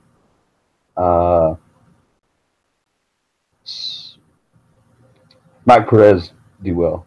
I enjoyed watching Mike Perez, the heavyweight. He looks much better now. So if he could do that's what he was next able week, to do, isn't it, Gabe? That fight's next week, yeah. Is it? I couldn't remember when it was. I was thinking it was a couple weeks out, but we're going to be that'll be a fun fight soon, yeah. And if he can go up to heavyweight and take what he was getting up at heavyweight, then I think he'll be just fine. And I wouldn't look past seeing him and Dorticos in the final. I think that would be a fun final. I think Perez is a little bit more of a sound technical boxer, and where Dorticos is kind of adapted from that amateur style a little bit. So looks good. Could be a pretty good trail leading up to the finals there. And I really like the cruisers better than the super middleweight tournament. The super middleweight tournament just really doesn't do a whole lot for me. I think it's good to have tournaments like we have and get, some titles unified and things along those lines. But the cruiserweights are the fights to watch for me right now. So that'll be fun. I want to see Perez drug tested, by the way, just to kind of confirm or deny what's actually fucking, that physique is incredible. Well, we're going to be previewing Perez Bradis very shortly, actually. Before we go into that, Rob, a word on Dortico-Kudryashov. I'm assuming you're enjoying the tournament as much as we all are, the cruiserweights in particular at the moment. Yeah, I think if you're a puncher and you have no chin and no gas tank, then every fight is going to be a shootout, isn't it? Like, so either you're going to get the guy out of there, or eventually they're going to get you out of there. And if they can take your shots, like Andy said, or they can time you, then you're going to be in trouble. So he's entertaining. I'm sure he'll be back for other fights, but would have been nice to see him go further in the tournament. But I'm not mad at Dortico at all. It was really entertaining knockout. Good to see a good, clean knockout. The meme generation, merciless as always. It reminded me of that Blackpool rave video. Did you ever see that one on YouTube? But good fight. Andy, question for you, because I know that you've been quite vocal about the scoring with this new 12th round system. I believe it is Tommy Roosh jumped in. He said, can you give me your opinion, Andy, on the scoring system for the Super Series? I'm a big fan, he says, and it could improve the sport. Do you concur? Go and remind me again how it works. So the 12th round, if there's a draw... They go to a fourth judge, don't they, apparently? So what happens if the fourth judges go to a draw as well? I have no idea. Did they then go and who actually won the 12th round? Don't they have a count back or something like that? I actually think it's a bad idea. I would rather just let them go for another round, make it a 5-minute round or whatever, and see if someone's going to quit. But I really don't know. I would need to sit and look at that. I remember when that rule came out, and I was really meant to go and really read it and stuff. But I don't think it's a good idea actually. So. Just as long as we keep getting knockouts like we got last night, or like clear decisive victories in the cars, and that hopefully that fourth judge isn't going to be needed, because I can see some controversy coming over this, I think, at some point. Okay, let's move on. Final card of the weekend. Actually, a really fun card on Friday night. I caught it on Saturday morning. Forgot it was on Box Nation, but I managed to watch most of the fights. Michael Conlan with an impressive knockout win on this one. Mr. Kavaliauskas as well knocked out Montez in the 7th round of their contest. Fun fight between Gilberto Ramirez and Jesse Hart. Not as good as some people were making it. I thought it was a little bit one-sided, although the judges had it quite close. I believe Hart is the son of Eugene Cyclone Hart, a former middleweight contender back in the day. Oscar Valdez as well against Genesis Savania. Really, really intriguing, good, fun fight this. Both guys hit the canvas. Valdez was hurt. Savania, really powerful, physically fit guy to come back from his knockdown. Hey, today, did you see any of this one? I believe it was on ESPN in your great nation. I saw the highlights of Zurdo. Honestly, I kind of liked what I saw at a Hart better than Zurdo, just because I wasn't expecting much from him, and he showed a dog, and I don't know. I thought he just looked a little smoother to me, but Zurdo did win the fight. Ramirez won the fight. It was all right. The main event, though, was really good. Good back and forth stuff. You have to wonder about Valdez's level now, really, though, because I had earlier picked him to beat Frampton. At this point, it's certainly not looking like that's likely. Me and you argued about that, didn't we, Dave? Do you remember? We may have debated. Okay, debated. But yeah, I don't know. Frampton himself might be washed. Who knows? But Valdez, I mean, in spots he looks really good. He's an accurate puncher. He's a warrior. He's got a good chin for the most part. He just does some really dumb things that are predictable. His desire to trade is also not the best idea either for someone who's going to have a long career. I don't think he's going to be one of those. He might be like a Wanma, who like we all enjoy watching. He'll probably last a little longer because he's Mexican, though. The Puerto Ricans tend to burn out a little quicker, stereotypically speaking. But I think he's going to have kind of a short career because he takes a lot of punishment. Regardless, a tactical error he made several times, I think, and he got hit doing this a lot. He often dips to his right or left to try and get off the ropes or get out of trouble when, like, he's not necessarily in trouble, but try to just get out of the swarming attack of this psychopath Genesis guy who didn't seem to care what he was hit with. He just kept celebrating that fact. And the knockdown actually came from that. He just kind of dips to his right and got hit doing that every time. Then the time he got dropped, Genesis caught him with like an overhand right as he was sort of dipping away. He had no gloves up. His head wasn't moving. He was just not moving fast enough anyway. And his feet weren't moving fast enough, and he got caught and dropped. And it looked like he was almost running away at the time, but he was just doing that same move that he always does, and I don't like it. It's not very effective for me. Hater Dave doesn't like it. Rob, do you think we should just enjoy Valdez for what he is? He's going to be exciting. He's going to be up and down. He throws a lot of hard punches with, hurtful intentions. I quite like him. I think he's exciting.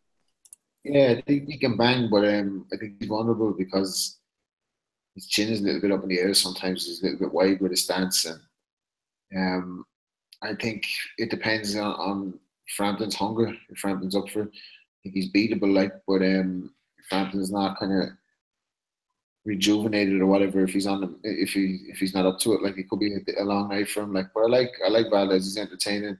I like Genesis' name too. Genesis. He sounds like Street Fighter 2 or something. But yeah, you should put the ring to Phil Collins. Yeah, exactly. So, yeah. But no, I enjoy Valdez. Like, I think he's entertaining. I think he's a worthy. I don't know if he's an elite fighter, but he's up there. Donnie, a couple of fun fights I think could be Frampton against Valdez. Also, people might laugh at me when I say this, but I'll just say it anyway. I think Valdez against Josh Warrington, a couple of guys who throw a lot of punches. I think Warrington would come a cropper for Valdez's power, but it could be a few interesting fights at the featherweight division for him. Yeah, there's definitely some interesting fights to be made, and now that, I guess we'll talk about that in a minute, so hold off. But now that Frampton is with Warren, Bob and Frank Warren have done business before. I have no reason why that can't be made. And, those would be some very entertaining fights, like you said. I look forward to seeing either of them. Quick word on Zerdo as well. Not really the biggest puncher, but plenty of activity. Could he make a dent in the guy, the likes of DeGale and the other super middleweight champions? He'll get there. I think he's a little bit immature still, but, I was impressed with the quality of the event that they put on. 2 undefeated guys, gave us a good fight. Hart showed a lot of heart. I thought, no pun intended. But he looked like he was about to get stopped there from a body shot. I think it was the second or third round that he went down. But he got up from it and he fought back, and he fought his way back into that fight and at least made it pretty close. I thought Ramirez was a worthy winner, but definitely he gave it his all. I wouldn't mind seeing a rematch of that fight somewhere down the road in the future landscape of the division. I think they're both in their mid-20s. Ramirez, he still has some flaws though, and he got hit a fair bit. So, he may get there. He's not at that elite level of the super middleweights yet, though, I don't think. And reports of his progress having already been there are maybe a little bit overstated. Tommy, obviously now we know that Frampton is with MTK. He signed with Frank Warren. Frank Warren will do business with Bob Arum, as Dave was saying. Could you see maybe Frampton fighting for like a WBO Intercontinental title in his next fight and maybe trying to move his way up the rankings to fight Valdez? If it were to happen, who would you pick, Tom? It would be more of a shock if he didn't fight for some sort of regional WBO title next to, obviously, he's with Frank. Frank's got a big connection there. I'd like to see that fight, man. I think Carroll would beat him as well. Valdez, he's just too open. I think Carroll's accuracy, his speed, his power, agility. It's just going to be too much for Valdez. Valdez has been doing before. I was reading on boxing scene. I don't say it's the first time he's been doing. I'm positive he was doing an earlier fight as well. But anyway, he's easy to hit. I don't see him really causing Carroll much problems, to be honest. I think Carroll just do boxing, wouldn't he? Hit me some big shots. Yeah, he's a fun fighter. I like him. He is a good young fighter, and he's young as well. He can still improve as well. So I think there's a lot to like about. Him, but there is obviously flaws here just now that need to be ironed out. He leaves it all hanging out, doesn't he, Andy? He does, we're criticising Huey Fury earlier, Andy, for not sort of going for it. You can't level that criticism against Valdez, at least. Definitely no, mate. I was really jumping on the bandwagon after the Mariaga fight. Sorry, 10th round. Sure, he took the gut check. He had to go through another gut check there actually on Friday night. That right hand that dropped him actually was badly hurt with it. He's never in a dull fight. You got to give him that, but needs to tighten up that defence and do it pretty quickly, because against any elite featherweight, he's going to get taken out. He can't take too many of those right hands. So still a wee bit of work in progress, which is kind of sad to say actually, because he has got a world title as such. But still a wee bit of work needing done there. As I say, I'm no down on him whatsoever, but I'm still a big fan of his.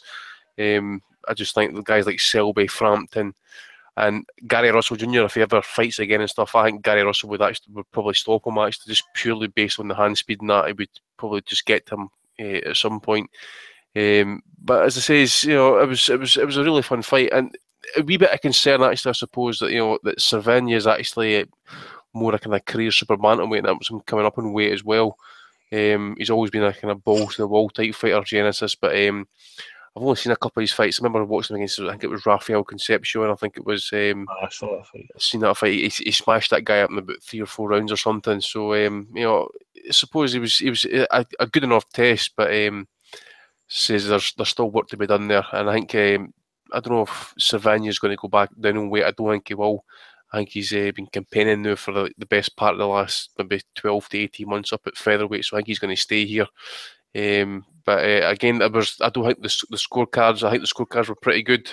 I did think Valdez won the fight, but as I say, he's got to tighten up on that defence pretty quickly, because especially a guy like Frampton. Now, if you see Valdez when he comes forward and stuff, Frampton fighting off that back foot, right hand down the middle. I think it's lights out possibly.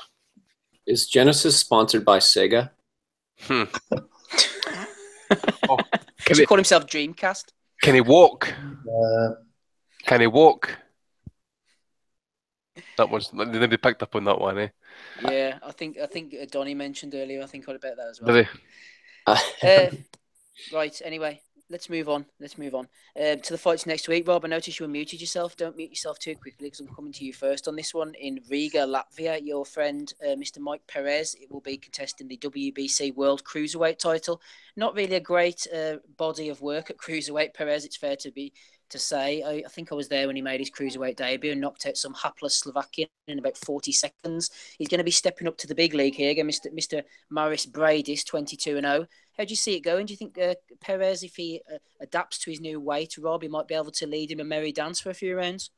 He's a very skilled guy. Like, he's really only got the pace enough of what's his name? Juicehead Viking. He's really only taken a pace than once, like when he was in that war. But it's hard to see. I don't know what's left after that, after a fight like that and a knockout like that with him. He's down the way. He's a really skilled guy, but I don't know, has he been active enough for anything to going to cause this guy problems? But certainly a skilled guy. I wouldn't rule out an upset anytime he's fighting. And of course, we're back in the Irish Cubano, like Mihal Perez, the Eastern European assassin. But no, I think he might be slightly out of his depth next week, even though I'd love to see him do it. Yeah, Andy, I know that I've seen a couple of people saying, oh, Bradis must have fancied Perez, that's why he picked him. He must have seen something stylistically. But by that point of the draw, surely, there was only Perez and Kudryashov left to pick, wasn't there? This is the third fight, I think. Right enough. You know what I mean?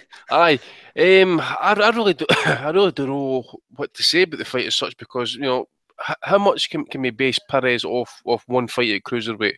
We really can. I mean, after the Povetkin fight, you would say to yourself that the guy's washed.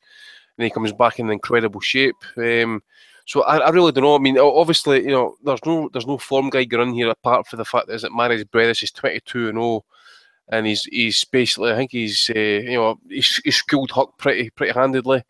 He beat Duradolo in a great fight, and obviously, you know, he came to our, you know, fruition to us anyway back in 2015 against Manuel Charwa, a fantastic, I think it was a right uppercut actually. But I think just based off those 3 fights and stuff, I think you've got to make Bredis a kind of, you know, clear favourite, because simple fact is I just don't know where Perez is at. I mean, he's had that hard, grueling fight against Abdul Salamov. He drew against Takam. He lost a split decision against Bryant Jennings. You know, the Takam fight was there for him. You know, you just don't know if the Abdul Salamov fight robbed him of that, you know, that extra drive to kind of really put the hurting on somebody. And obviously, as I say, you know, the Povetkin stoppage in 1 round, you're saying to yourself, right, okay, this guy's done, and he's been missing for, you know, the best part of, like, what was it, 12 months or something. He comes back in a 6-rounder in Belfast and knocks out some guy at 10-0. I don't know if he was, you know, some Slovakian, so there's a good chance that he was fighting in gyms and stuff. That's how he's padded pro record. So I really don't know where Perez is at, but, you know, there's no doubt that the guy did. And I use the word did because I don't know where he's at. You know, he's got decent skills. I don't know if his chin's been cracked. So we're going to find out. But I'm going to go with a safe bet and say that Bredis is going to probably, you know, beat him wide on points. If he does stop him, actually, I think it would probably be a slight statement. But as I say, I don't think I would put much into it, because if he does get stopped early, it's just going to basically prove what I'm saying at the minute, that we just don't know where Perez is at, and he's probably washed up. Yeah, Donny, just looking at Perez's 2 losses against Bryant Jennings, I think he was a bit too heavy, and he was doing really well early on, and it was just Jennings' activity and his ability to negotiate the 12 rounds better than Perez that saw him just to get through, as Perez gassed a little bit. And then obviously the fight against Povetkin, as Rob mentioned, Donny, I have my own suspicions about that run that Povetkin was on around that sort of time, and maybe Perez was you know, a little bit more up against it than he thought he was, shall we say.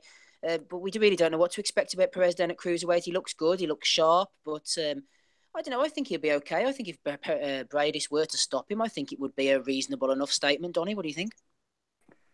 Yeah, absolutely. I mean, you know, because we know that, first of all, like you said, Povetkin, yeah, it may have flattened him, but, you know, evidence came out later to make us, you know, have a lot of doubts about that, about the legitimacy of that outcome. You know, but you know, at cruiserweight, if he was taking big punches from big heavyweights and he was standing up to those punches, Povetkin aside, then, I mean, at cruiserweight, you know, just by sheer laws of physics, I mean, he should be able to stand up to those punches. And if Bredis is able to stop him at this new weight, then I think that's a big statement. So yeah, I mean, I think that would be a huge statement if he'll stop him. I don't anticipate that, though. I think that fight probably is going to go to the cards. Hey, to Dave Loback, final word to you, because we seem to have lost Gabe. Just regarding Mr. Bredis, sort of came onto the scene. The Latvians, generally, we associate that nation with journeyman, to be honest, but Bredis has knocked out Manuel Char, as was mentioned earlier. Duradola also felt the power. We saw a bit of Valili fighting that time in Liverpool when it was talked about that he was going to challenge Tony Bellew for the WBC title. Obviously, Bellew went up to heavyweight, dropped the WBC title. And who did he fight now? Oh, it was a Marco Huck, wasn't it? Maybe not as impressive that night, Bredis, as some people thought, and a few cooled on him, but Huck's an awkward, difficult operator, as he showed against Usyk, so we could maybe forgive him that one. But where do you stand on Bredis, Dave? Are you one of these guys? Are you a lover or a hater? I'm a lover. Ever since he sparked Char, I've kind of liked him because he's a Latvian. And we all know Kurt and his pregnant Latvians, and they're always the guys you bring over to lose.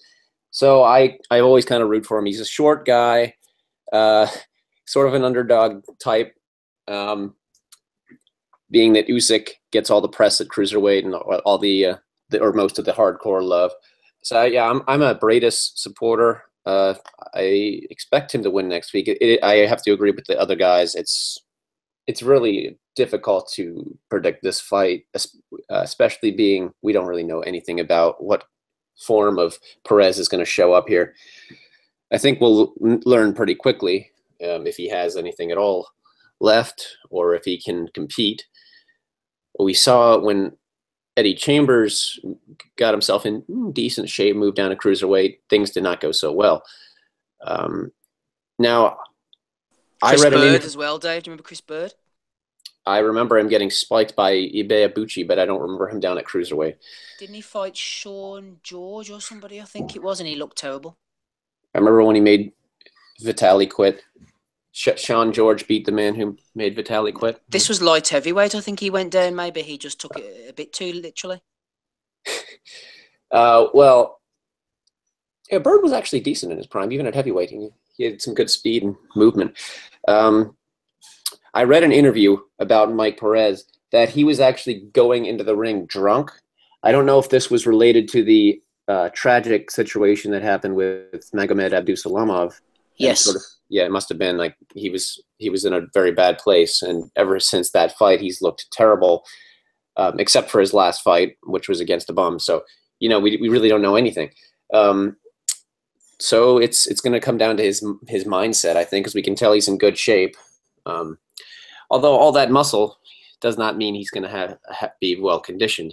He just looks good. So maybe we don't know he's in the best 12-round shape. We will see. Give me a prediction, Dave. Come on, give me a prediction. All right, fine. Bradis 6, knockout in 6, technical knockout. Okay, fair enough. That's a bit of a bold prediction. Appreciate that from the hater Dave Lowe back there. The second card of interest over the weekend, I did mention Lopez Velez earlier. We're not going to spend any time on that, though. Going over to Liverpool, Rocky Fielding is fighting against David Brophy for the Commonwealth title. Paul Butler against Stuart Hall in the rematch that we all wanted to see. Sean Dodd against Thomas Stalker, which might be quite entertaining, I think, if nothing else. Two fairly average-level guys. Tom Farrell, we'll all be rooting for him, 13-0. Against O'Hara Davis. Hopefully he can inflict that second L. Anthony Fowler's fighting Dublin's Jay Byrne. Natasha Jonas is on the card. And in the most underwhelming news of the week, Derek Chisora signed with Matchroom. 26-7 now, Chisora. He's got a few miles on the clock and he's fighting against TBA. That will hopefully tune him up for a rematch with Dillian White. Just leading into this. An 8-rounder probably. That is disgraceful. Andy, I was going to say to you there, right, just leading into this, right, is Malcolm Tan or TBA, not knowing who it is, a better a better warm up for each other? Who's having the better workout between Chisora and White? Who's White fighting? Well, he fought Malcolm Tan, didn't he? He's had a better warm up than TBA. Probably. Tom Bob Anderson's one of the toughest men in fucking world boxing. He's all over the place. Obviously, I watched the main event purely to see if Brophy can beat Fielding.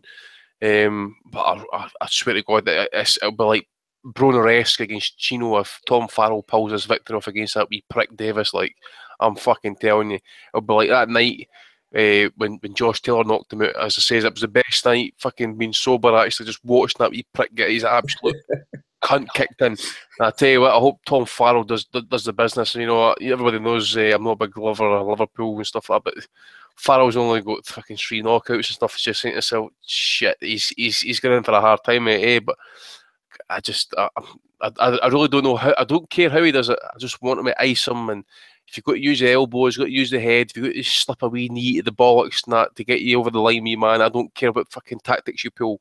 Just get the business done. Kick this guy's cunt in. Andy sent out a message. Tommy, a bit of controversy from Andy. I'm going to add a bit of controversy myself here. I know that people are probably going to level some criticism at me here, Thomas, but I'm going to say, looking at this card, right? Fielding against Brophy, Butler against Hall, Dodd against Stalker, Farrell against Davis. 4 fights there with names that we know. For Saturday night, Sky Sports Boxing Fair. I think that's okay. I have no problem with this card. No, that's all right. When you look at the next, especially compared to some of the next Jane shit has been on recently, I didn't mind the card at all. And obviously, you've got a fight coming up in a couple of weeks. I have no problem with this. It's fine by me. It doesn't need to be a world title fight all the time. As long as you're getting some competitive fights like this, that's 100%. I'm 100%. I think some of these fights will be competitive, Tom. Which one stands out for you? Well, I like Fielding and Brophy, to be honest. If Brophy can take the power, it's going to be a competitive fight. Because to be honest, Fielding's absolutely fucking dog shit, isn't he? So that's definitely a fight I like. I like the Masher fight as well. It's all right. Oh, Fowler! I can't wait to the day that guy gets knocked out, man. He is an L waiting to happen. Trust me on that one. See when it happens, man, how glorious will it be, man? Twitter will just unite together, eh? Oh, but everybody should unite. We'll all be camping out on Twitter, that just trolling them with an inch of your lives and stuff. We'll get the bans. We'll be back to charging a tenner for retweets, won't it? There'll be bans getting handed out, suspended accounts, Brian about his 64th Twitter account and stuff. Oh, it'll be absolute carnage. It'll be glorious to see. Yeah. Who was charging for retweets? Fucking Fowler. Was that Richard? Aye, he was charging for fucking phone calls or what was it, DMs for your birthday and shit like that. Aye, it was before the Olympics, I think it was. Aye. That's a good idea, man. Hashtag Team Patreon. Right, anyway. Donny, Dave, I'm not going to hurt you with any questions from this. Well, I'm going to hurt you with one each. Dave, first of all to you. Derek Chisora, let's keep it nice and brief. What do you think? Do you think he's going to be on the comeback, maybe get towards world level, or is he just cashing his ass out now? I don't think he's ever going to get back to world level, but I don't think he's quite cashing out. I think he's content to let these domestic rivalries heat up, and I mean, I think he would be up for a Dillian White rematch, and I think he would try his ass off, and possibly. See, I thought he won the first one. Oh, it was close. I thought he might win the second one too, although he didn't win the first one officially, obviously. But yeah, I think he can. I think he can get it up for these domestic rivalries, and if he were to get like a Joshua shot after, if he were to say beat Dillian White convincingly in a rematch, which could happen. They would. I mean, you know Hearn. He's probably going to give him to Joshua, right? So. Oh please, no! Surely even Eddie couldn't try and. I mean, if he beats Dillian White convincingly, say he stops Dillian White. Wait a minute! This is a guy who sold us that Martin Murray, Gabriel Rosado was going to be an absolute fucking trench warfare. I tell you what. See when he announced Danny Jacobs there last night, who. I swear, the tweets I got when I tweeted this out myself, everybody must be thinking the same thing. Danny Jacobs versus Martin Murray. You could log.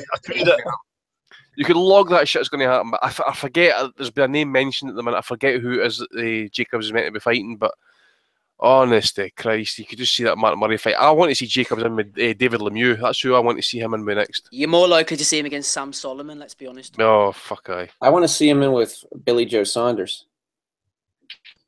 Yes, I'd be happy with that.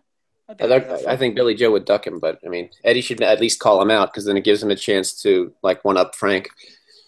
Fair enough. Right, a final comment from you, Donny. I'm sure you've never heard of Tom Farrell, but you'll be rooting for him on Saturday night against O'Hara Davis, no doubt. Oh, of course, yeah. Haven't heard of him, but if he's against O'Hara Davis, that seems like somebody I could get behind. Well done, Donny. Anything from next weekend that I may have missed? Donny, Rob, did I ask you about this card? Sorry, go ahead, Danny. I was going to say for Chisora's next opponent, if Dillian White got Michael Tran or Tan or who else did they have lined up for him, by the way? Michael Grant. Michael Grant, yeah. So I'm thinking maybe Buster Douglas for Derek Chisora. If he did it once, he could do it again. So you can imagine him fighting Buster Douglas. It would be like when Douglas fought Tyson. They'd be in one of these leisure centres and the whole place would be completely quiet the way it was in Japan that night. Yeah, Chisora would be searching for the mouthpiece and all. But no, like they're just feeding him right to White to make this Joshua rematch. Like your father, isn't he? Like so. But yeah, one thing about O'Hara Davis, if a fighter's after showing that he's got quit in him, like this guy has, if you put the pressure on him, even if he doesn't quit and give up, he might be content with just going the distance because that's like a victory to him. You see that with Broner now. He's got quit in him kind of, but he'll dig down a little bit, but he's just content to finish the fight sometimes. So I think that this Farrell guy should just pile on the pressure, go for nothing, hit him everywhere, like Andy was saying. Just go crazy with him and see if you can just test him into breaking one of his noses and giving us all another great day out. Well, it's interesting you mentioned Broner there, Rob. Do you think Davis, like you're alluding to, that could be a case of he sort of picks his victories now? It's like, oh yeah, I still didn't get knocked out, or I'm still getting paid, haters, I'm saying it's possible. Like, I mean, it's possible he goes in and styles on this guy too and left hooks him into the orbit. Like, you know what I mean? Looks great, beating him in 2 rounds and gets another spin-off season on Towie or something.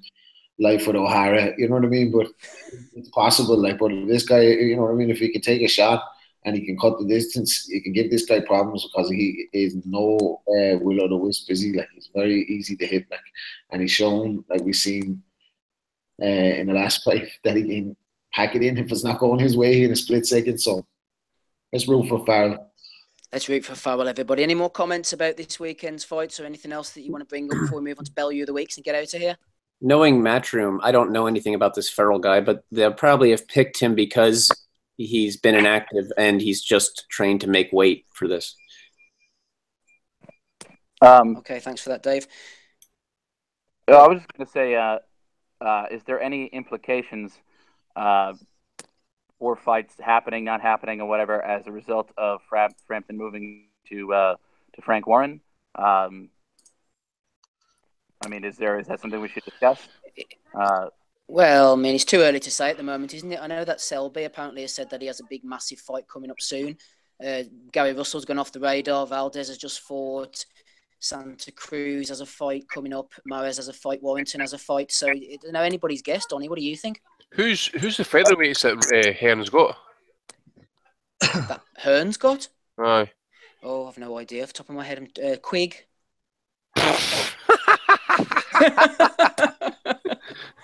What about Warrington against Frampton? Do you think that's something that Frank's looking at? Can you imagine that in Leeds or Belfast? I didn't want to imagine that fight in either place because obviously the Leeds. That's going to go tits up into the crowd. Can you imagine the Leeds fans in Belfast? Holy fuck! They would get ran out of the fucking place. It wouldn't be pretty, would it? Oh my word! I mean, and also too, wasn't there a rumor that Frampton was kind of getting screwed out of purse money after his fights by the McGuigans, or no? I mean, is that? Oh, well, not that I heard, Donnie. Where did you hear this? Where did you hear this about, Donnie? I've not heard this. I heard it on the Twitterverse, but I was just thinking if that's the case, you know, if you're saying that after you're having these fights that you're not getting paid properly, and then you go to Frank Warren, that's like a high school kid saying, you know what? No girls are paying attention to me. I'm going to go join the chess club. At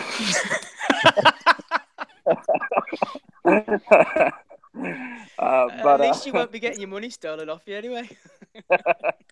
Don't know what's been going on. Paddy Barnes is saying fun on Twitter anyway, man. He's taking the piss out cycling all you there. Tommy, have you been piling on hashtag fuck the McGuigans? No, mate. No. I have no problem with McGuigans at all. It's good people. But then another question that I thought would be interesting to discuss before we move on to Bellew would be if Manny Pacquiao doesn't fight again, it turns out that 5 years from now, the Hall of Fame ballot, and unless they change the rules, can only include 3 fighters from the modern category. And you're going to have Floyd, Manny, Vladimir, Bradley, and Juan Manuel Marquez. Possibly even Gonzalez as well if he retires. Possibly Gonzalez as well. So if you've got those 6 or potentially even 7 people, who are the 3 that make the cut? Who don't? Because it's a big honor to be put it on the first ballot. I mean, they're all going to get into the Hall of Fame at some point. But the question is, which 3 get the honor of being inducted in their first year of eligibility? I'll go Floyd, Pacquiao, and Marquez. Who were they again, Donnie? Sorry, I couldn't hear. Klitschko, Pacquiao, Mayweather, and Marquez. Bradley, Cotto.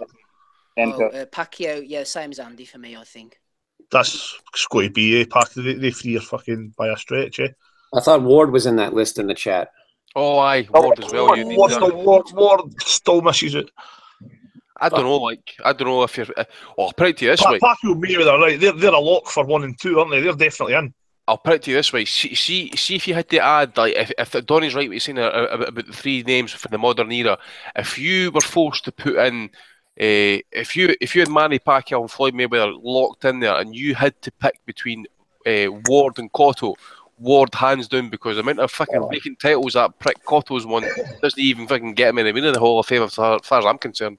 Hands down Ward, over Cotto. Andy, what do you think about the Ward retirement? Because it was weird for me. I thought that it's almost as if he already was retired, you know, the way he was out the sport for so long.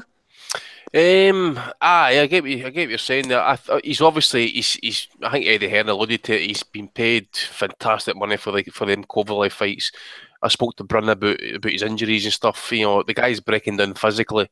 He was talking about, for example, with that young kid, that young 13-year-old, I forget his name at the minute, is it David Lopez, what his fucking name is? Yes, I think so. He was, and he's only 13. Ward was saying that he had to at some points in that he had to put his best into it just to keep the kid off him. And he says, I can't keep doing this. He says, I'm getting too old for it. And obviously, you know, he's had the shoulder surgery.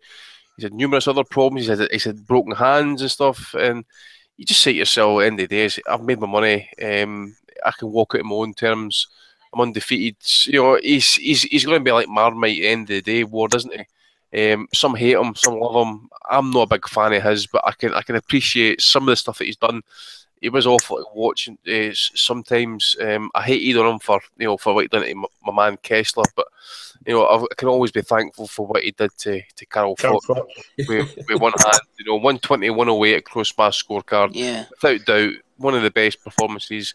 And just to see Froch, you know, put his hand up in the air as if he won the fight when the decision came. You know, what a prick. Ward, I'll always be thankful for you for doing that, mate. Thank you very much. Yeah, well, he had to cheat to beat Kessler, he had to cheat to beat Kovalev, he fucking wiped the floor with cheesy, didn't he? Oh, yeah, baby. Well, here, let me bring in Rob, because what I was going to say was, Rob, there were a couple of guys I would have liked to have seen him fight, but with the likes of Baturbiev, he'd say, well, what does he bring to the table? No money, no name, more danger than it's worth. Why would I fight him? And I would have loved to have seen Ward fight Stevenson, but Ward, could you imagine trying to get Stevenson into the ring? He knows that he's just going to be messed about for the next 2 years. That guy got no intention of fighting anybody. No chance. I honestly want any of SOG.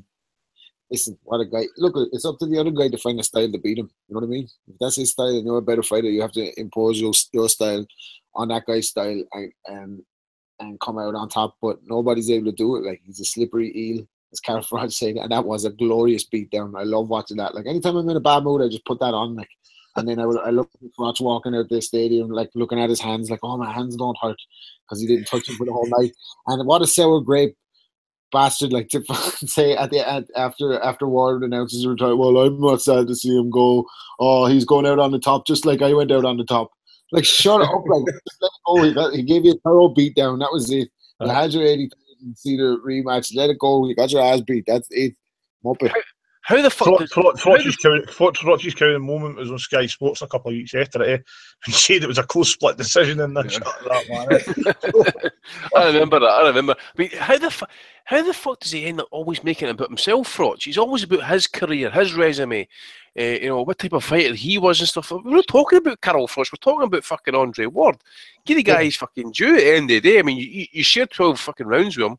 You got schooled. The best you could do is come across no acting like a fucking complete, utter, bitter twat. And what's this shit for Froch about going out on top? He didn't go out on top. Carol Ward was the lineal champion. He went out as number 2. Bits. Exactly. Jokozagi went out as number 1. You didn't, Carol. We all saw the fight, dude. You know what I mean? We can watch it. It's there to see. We saw that it wasn't a close fight. Like, he never touched the guy. Like, and he beat you up with one hand. And he could have, if that fight went on for 20 rounds, he wouldn't have hit him. It was unbelievable. Yeah, but he's talking to the next generation of casuals, or not casuals, but, you know, the Sky Sports fans, Rob, who haven't seen that fight and have come in the last couple of years, and he's trying to sort of, you know, blinker them. It was a draw. I was robbed in America. Also, my family, it was close to Christmas, and I missed my family, and there was a volcano, and the ash impacted my lungs. Yeah. That was the Abraham fight, wasn't it? No, it was a Kessler fight. That is the all-time great excuse for losing a fight. I've never heard such shit. I mean, fucking Denmark, of all the places that you got delayed, right? You could have got the fucking ferry across to Germany and drove. You could have hired a bus and you could have fucking slept in the fucking bus. You could have fucking kitted it out with your own bed.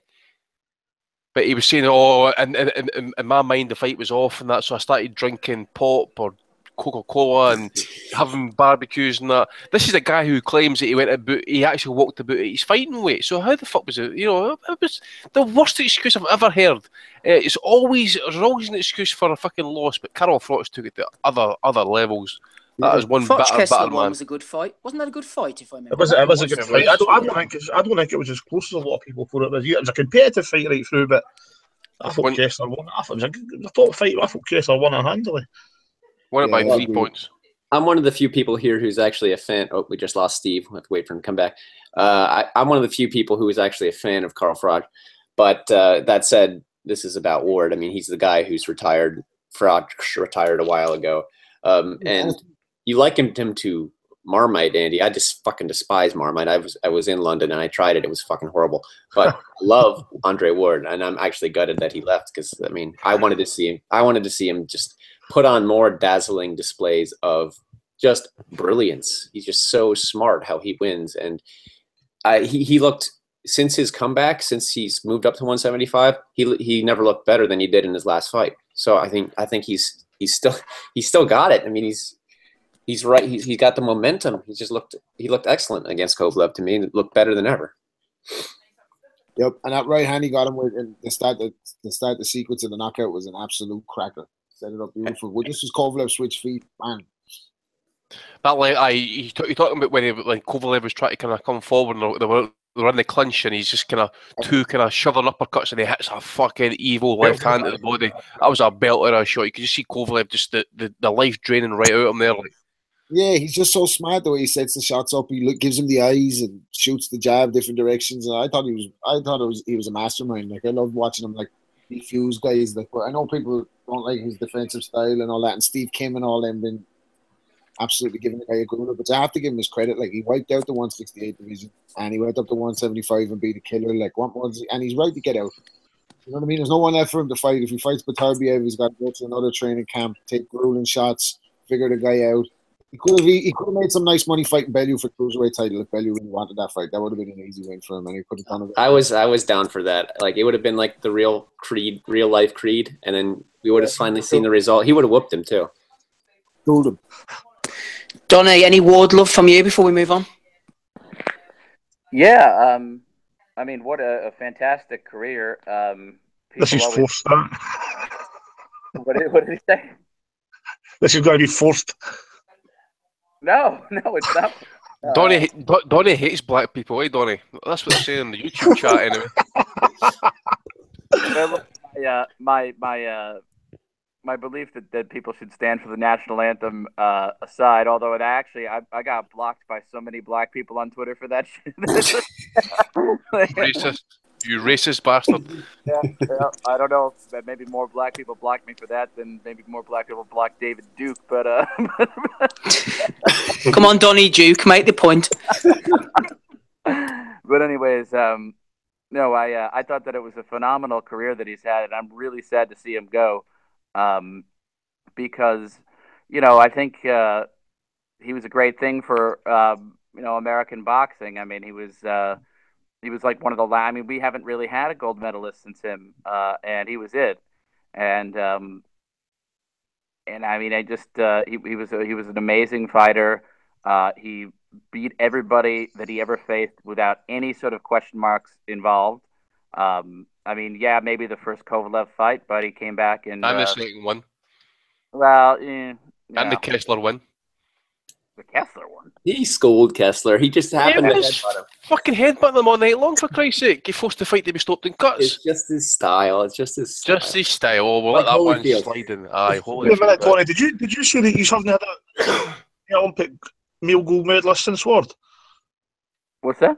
There's no been a male. Aye, exactly. Clarissa Shields is definitely a dude, eh? Fuck's sake. Sorry. Hey, did you see the new body issue? If she's about to a balls, man, I'd be shocked. Like. Right, shut up and let him finish. Come on, Donny. She would teabag Donny, she would probably put a big fucking strap on. You're a racist bastard, so you just rape his fucking arsehole, like fucking ripped asunder. Put that one in the highlights anyway. That's right up with your cock discharge comment, Donny. But it's like Clarissa T-Rex Shields. Oh, you fucker. When did she get you in that tripod, Donny? Didn't you guys see the naked body issue with the ESPN? You would. You know you would.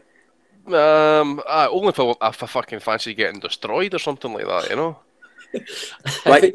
Come on, Donny. Back on point. Shut up, Dave. Speak about that pink flower, Donny. All right, yeah, I will do that. But anyways, no, I think that it's a real loss to the sport. There aren't. We're not talking about Khan. Come on. No,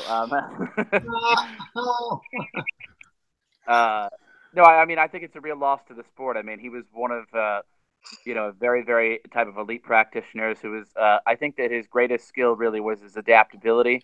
And he was a lot like Floyd in that way, that he could figure guys out and he would always figure out a way to beat you. And he didn't fight everybody the same way. It was whatever worked, for that particular fighter. And he showed tremendous versatility. He could fight you on the back foot. Sometimes he would, could be aggressive and come forward and maybe perhaps a little bit with his head. But anyways, I mean, he could fight inside. He could work guys from range. I mean, whatever it took to come out of that ring with a win, he was always able to do it. And Floyd is kind of the same way. And I think that if he hadn't been such a good guy, in a sport that sort of worships bad guys and bad boys, because, I mean, let's face it, it's a violent sport and people like guys that are bad.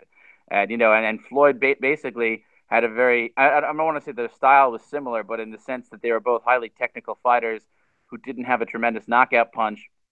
And so, he didn't market himself in that way. If he did, maybe he would have had a little bit more financial success, but certainly he lived his ring life and his personal life on his own terms. He entered the sport as a champion, and he left the sport as a champion. He hasn't lost since he was 12 years old. The guy is a testament to, constant honing and perfection of your craft. And if it is enough for him, if he's had enough, then I wish him all the best. I think that he certainly has the discipline to hold to that if he wants to stay retired. But I kind of, for the fight fan in me, kind of hopes he doesn't, because I think even with some time off, as he's proved many times before, with some time off, he can still come back and be Andre Ward. And I wouldn't mind seeing him, if some clarity comes at the light heavyweight division and maybe a new name arises, if he wants to come back and school the next guy that ends up ruling that division, I would be up to see that. I think that he was somebody who could have fought on for a very long time if he really wanted to. He had the skills for that. He reminds me of a Hopkins in a lot of ways, because his craft and his technique and all of that is timeless. And it's one of those things that none of these young guys, no matter how fast or how powerful, can compete with the kind of skill level that he had. And if he wanted to keep doing it until he was well past 40, I still don't think he would have lost. He lost to Kovalev. I mean, I agree with you in the first fight. I had it 115, 113, but I mean, that's close enough that if he got the decision, that's no loss. He lost to Kovalev, that's it. We'll leave it at that. Donnie has spoken. Back to Donnie and Clarissa Shields, so Donnie. Donnie has spoken. Donnie, what would you date here? What would you date here, mate? We'll follow at my Pornhub. Dan Raphael likes this. Oh yeah, Dan Raphael's up for Belly of the Week. Actually. Yeah. Big Danny, big dirty bastard, eh? We're going to be getting to him on Belly of the Weeks now. We all do it though, eh? But it's thing is, I've done it before too, man. We don't get caught. Like you said, he played a mistake, eh? Well, with Dan, it's got to be frustrating because he can't even find his own dick. He just has to sit there and kind of watch, like shift around in his seat a little bit. Around, yeah. Last time he saw it was the day he was born. Steve, you're slow off the mark tonight, man. You want to get in there? You know what? I'm knackered, man. I just can't do it, Rob. I'm shot to shit. I took a couple of heavy knockdowns at the beginning of the show, and I'm struggling to recover, man. I'm just getting on the jab at the moment, circling the ring and doing my best. So I'm just clinging on. Sorry about this, listeners, tonight. All the shit that's going down. Right, I'm going to give a quick name check to all the people who've subscribed on Patreon this week, because we had a fair few, and thank you very much to everybody. We've got LF, Tom P, David B, Sam at the Boxing Tipster, Jasper, Owen, Paul K, Brendan G, there's quite a few, Tom G, Anderisms, Stephen G, Sean C, Stephen D, Matthew, Lewis, John, Ganesh, Dominic, John O.D., Michael, Callum, Ryan, and the DJ Boxing Blog. Thanks to everybody who's joined up so far. Thanks a lot. Ray and Roberto haven't signed up yet. No, yeah, mate, but I do know for a fact that, I like to thank the people who make those subscriptions, because at least we can pay off Tommy's fucking gambling debts and his prostitutes and stuff. David B. Is that David Benavides? World champion, supports our pod. Oh, yeah, he certainly does. And a special thanks as well to the trio of agitators during the week who inadvertently spearheaded a recruitment drive, Andy. So sterling work there. Yep, I did my best there, mate. It was too easy at the end of the day, wasn't it? You just put it out there and they do the work for us, you know. 2 pods dropping. Oh, sorry, Rob, go ahead. We sold out. You're going to have to deal with it. We're after selling out. We're sitting here smoking cigars with big gold chains on us. It's just, we're living the life now off this. Oh, yes. People are raging. I think you can just think that if they thought the idea first now, they'd be all at it, I know, exactly. But anyway, yeah, there's 2 pods dropping this week at various levels, so keep an eye out for those if you are subscribed. Right, let's get on to the Bellew of the week. Rob's loving it. I'm completely unrepentant, Rob, man. I'm lying in these like a bed of tenors at the moment. I'm just going to make a suggestion now. Like, see all these freeloaders and that. I think we should cut Bellew the week out and put it on the paid pod. What do you think, guys? A lot of people would probably thank you for that, Tommy. I'm only joking. 49 unsubscribing as we speak. Steve, right, let's get on with Bellew of the week. Let's get on to it, guys. He looks like C. Clayton. I'm living the life, Donny. Don't you worry about that. Nomination, first of all, from Ricky Gravel for Danny Cassius O'Connor. Danny Cassius said, Derek Chisora is value for money. He's never in a bad fight. He's been in a fair few, Danny, to be honest with you. Donny, what are you doing? Are you punching somebody? Oh, sorry. It's okay, don't worry. Nomination for Cal Stones. He said earlier in the week, I know people have been clamouring for a free UK boxing podcast, so I'm pleased to announce the band is back together. NBP live Sunday at 7:30. I wonder how that went. I'm going to have to catch that one on the on the iTunes later. They're hostile of everybody's money. by later, don't you mean 2 months down the road? Anyway, only joking, boys. Simon Lucas is nominated. Be honest, Simon Lucas has nominated Conor Benn. Everything I went through was preparing me for what I asked for. I've now outgrown the situation. I grow daily, says Conor Benn. A load of shite, says Simon Lucas. Yeah, I tend to agree. BWTM Sports Channel. Just in, heavyweight David Price can be world champion. Live debate. I wouldn't have thought so. That was a long debate. You're a fan, Dave. I know that. Simon Alevy has nominated Spencer X for calling Inoue Ndui. Ndui is a wicked fighter, says Spencer X. Casual, says Simon. Also, Spencer said that Molina gave AJ real problems. I don't quite remember that, to be honest with you. Who said that, Spencer? Yeah, he said that Molina gave AJ real problems. Fucking getting high in his own supply, man. Fuck me. It made his hands tired from hitting him so many times in the face. Pretty much. Made him tired from having to run across the ring to belt him. Brian King has nominated The Naked Gambler. He said, Steve Collins is better than Calzaghe. Retrospective tape study on both. Any thoughts? You know more than I do about this stuff. Brian's not too happy about that one. Ross Sutherland has nominated Juco for saying that Fat Terry should not get refereeing. Get him chucked off, but then happy that he's a judge. I suppose they will be happy that he was a judge in the end because he gave a 118, 110, didn't he, to their man? So it worked out quite well for Duco in the end, I think. Rob Barnett has nominated Froch on Ward. I won't be sad to see the back of him. Later in this article, he then said, sadly, this may be the back of Andre Ward. That's just classic Carl Froch, isn't it? Carl the contradiction, man. He's only called that for use for nothing. Eh? Carl the contradiction. You'll like this one, Hater Dave. Blue-eyed boy sent it in. Dan Raphael was liking Pornhub videos. It was quite an intriguing photograph, actually. I'll put it up on the Facebook page during the week. You're going to get our Facebook account banned. You're allowed to post that on Facebook, are you, Steve? Does anybody want to describe what was happening, Dave? What for our listeners who haven't seen it? What was going on in this picture? I don't know. I haven't looked at it. Although it was just that blonde, she was getting a stinking doggy style for this guy. About a fucking 9-inch schlong, had it right up her shitter. Anyway, Dan likes it. That's Dan's type, isn't it? Right up the decent dumb. Right up the poop shoot. Well, Steve, if you're going to post hits on the Facebook page, just say that it's a woman who identifies as a man, and it'll get approved. It's worked before. All right, okay, fair enough. Some gender fluid advice there from Hater Dave. Are you non-binary, Dave? I am non-binary. I don't support any political parties. Excellent. Right, Brian King has nominated Doug Fisher for saying that Canelo has arguably had a better career than Ward and that Floyd isn't an all-time great. Doug Fisher said that, apparently. Doug Fisher Okay. says that for years, but what he says is he only really counts the top 15, top 20 as all-time greats. So, oh, right, okay. I So think there's a... Floyd Yeah. is maybe 25, 30 or something, you know. Oh, well, okay, that's fair enough. Well, Michael Wood, we don't really include the casuals, but he's been getting a lot of heat. I know our friend from the Boxing Rant, Vince Cummins, nominated as well, but so did Boris. He says, Anthony Fowler, if you were offered the Canelo fight for next year, would you take it? I actually think by that time you would beat him. Team Machine, hashtag. That was deep throating to the worst order, that, like. He was active this week, wasn't he, Wood? He should just pay his 10 after the retweet instead of fucking tweeting shit like that, man. Fucking hell. That's cringe. He also followed it up with, save that tweet and come back to me in 12 or 18 months. Ant will be fighting and beating the top boys at 154.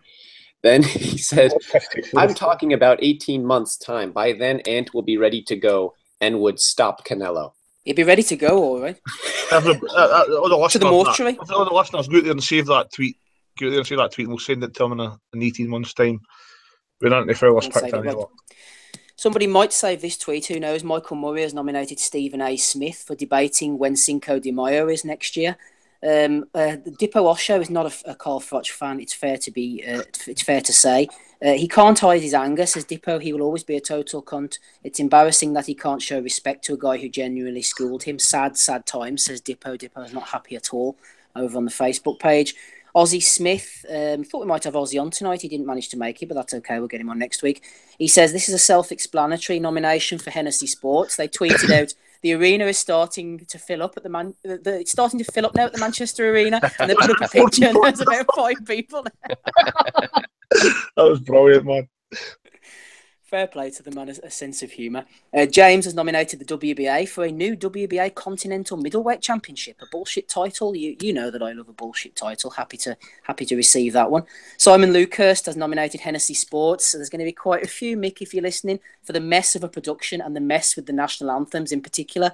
I'm not really quite sure what happened with the anthems. They got the Samoan guy forward to do his, and then they pushed him back, and then I think it wasn't very well organised. What they done was the Shays were going to play the British and then the Irish national anthem. So they played the British, they didn't play the Irish, and the guy stayed forward. Then the Shays, right, we're going to play the New Zealand and the Samoan, and then that was playing New Zealand. He went back, and they shouted him back again, and he came back and sung the fucking Samoan. And the poor Irish got left.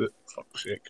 There was some good stuff backstage. I love the bit where the guy sat on the microphone of the tannoy and it got that loud that you could hear these two guys talking backstage. That the ref had to stop the fight until they turned it off. I was pissed off watching it undercare, but see when they turned and says there's going to be 4 national anthems, man. I was ready to lob my phone right through the fucking telly.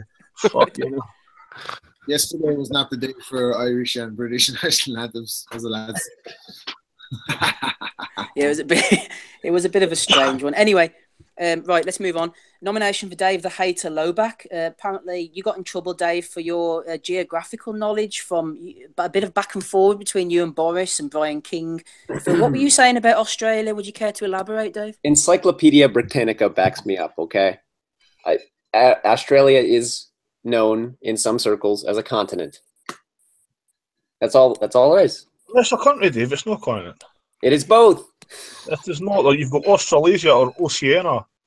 Australia as a country and Australasia or Oceania. But this was the day with Joseph Parker when he's a New Zealander. But he's from the continent of Australia. I don't know enough about it, but it sounds doubtful what you're talking about. I thought it was Australasia, Dave. But if you and the Encyclopedia Britannica say that, I'm happy. That counts. Yeah, exactly. Thanks, Dave. Right, I was going to say something. I'm not going to say it. Right, let's move on. Chris Adams has nominated Amir Khan for saying all the greatest fighters were able to fight on the back foot. Ali, me. No. Oh, God. Who said that again? Amir Khan. Oh, my fucking word.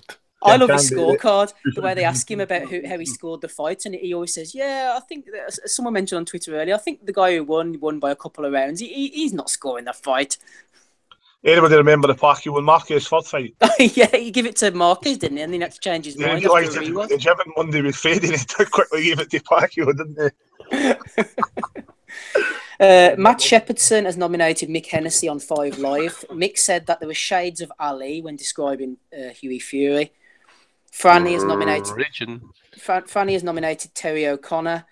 There's quite a few have nominated Mick. This is corruption at its highest level in boxing, Mick says, as he declares his intent to appeal the Parker Fury decision. Vince Cummings has nominated HM Boxing Blogs, who says, Eddie Hearn, love him or loathe him, he smashed it for us fight fans in Britain. US fight fans, get ready for Matchroom USA. The real deal. Okay, Mr. Boxing Blog. Matthew Fallon has nominated Eddie Hearn for saying Luke Campbell won that fight last night. Brian King has nominated Victor Loughlin for going for a 10-10 round in the last round, 12th. I think you mentioned that, Andy. Pathetic, says Brian. Victor Loughlin, I think it was the round 12, give it 10-10. I understand what he's saying. You know, maybe you do get judges who lazily give, you know, a 10-10 rounds just so then they get like the kind of wide scorecards or whatever and stuff. I really don't think, unless I very seldom scored even rounds. Really very fucking, I could count in one hand how often. I've not even done it this year yet at all, actually. Watched the rail probably last time I done it. I think it was the first or second round in that fight when there was actually no punches landed. I couldn't even recall the last fight I scored a 10-10 round in that. I'm being truthful with that, actually. It's you've got to find a winner somehow. Yeah, pretty much, yeah. Lloyd Davis has nominated Mick on IFL TV for going into rant mode. Scott B's nominated Mick as well. Darren Cope for Mick comparing Hughie with Ali. Quite a few. And the last one that I've got here is from David Porwall as well over on the Facebook page. Value of the Week for Mick again for saying it was a masterclass akin to Muhammad Ali. Any other nominations, guys? Yes, George Foreman. I just got this one sent in by Ricky Gervais there quite late. At Bricker38 named Joe, he's basically tagged a picture of Rose and Fred West to George Foreman and says, "Hey George, it's my parents' 40th wedding anniversary. Can I have a retweet?" And George responds, 40, that's the real deal. Congratulations. Oh my fuck. Fred will be turning in his grave. Anyone else want to throw any names forward? Yeah, I got one. Terence Crawford put on his Instagram rightly so earlier that he's now pound for pound #1, and as usual, the American casuals were piling in the comments, and someone said, "I think you might be pound for pound #1, but maybe I still got Rigo," and someone put underneath it, "Shut the F up, you know damn well Rigo ain't trying to fight Terence Crawford."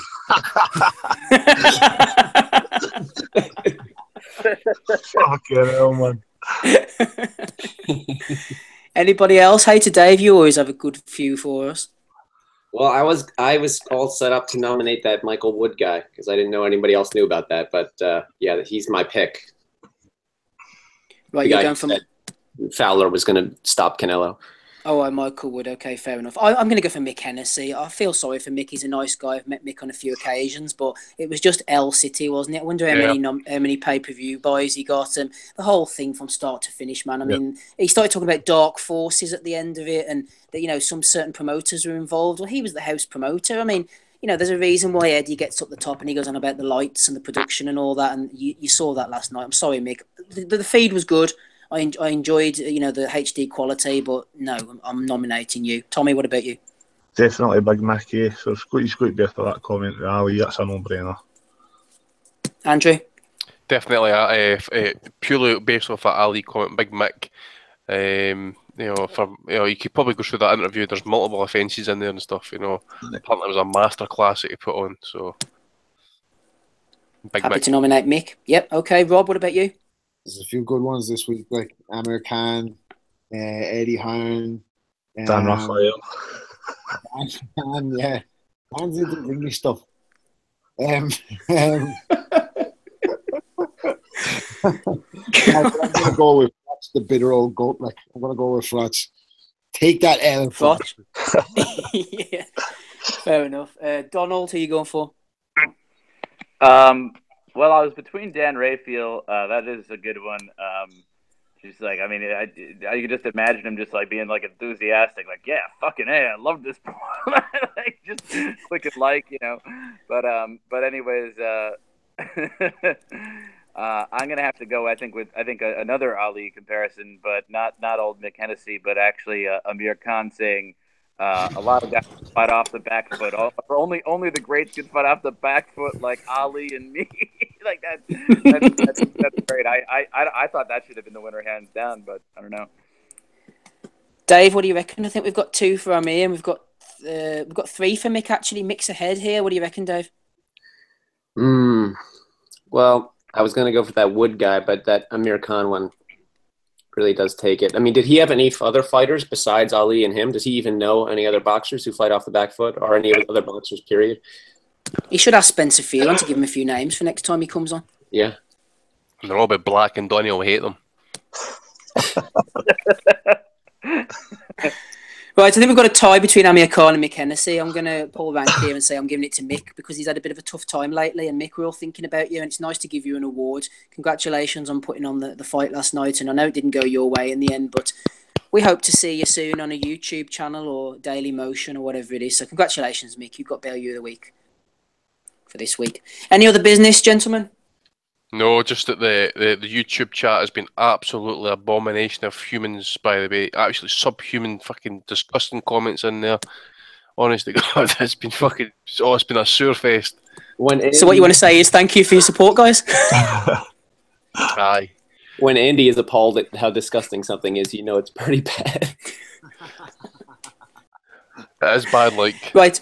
Okay, thanks to the YouTube chat. We love you all. Thanks to everybody who's jumped on tonight. Gabe exited early, unfortunately, but thanks for his contributions. Dave the Hater Lowback, Donny Baseball, Andy Patterson, Rob Kelly, Tommy the Guru Allen, and was there anybody else? But I think that's all. Sorry about my sound issues earlier on. I've been investigating, and it says error Google Talk plugin, whatever the hell that means. It stopped my headset from working. Maybe you were happy not to hear from me. I don't know. But anyway, I shall try to have a look into that for next week. But in the meantime, everybody, we'll catch you all next Sunday evening. All the best. Bye. # Canelo was robbed.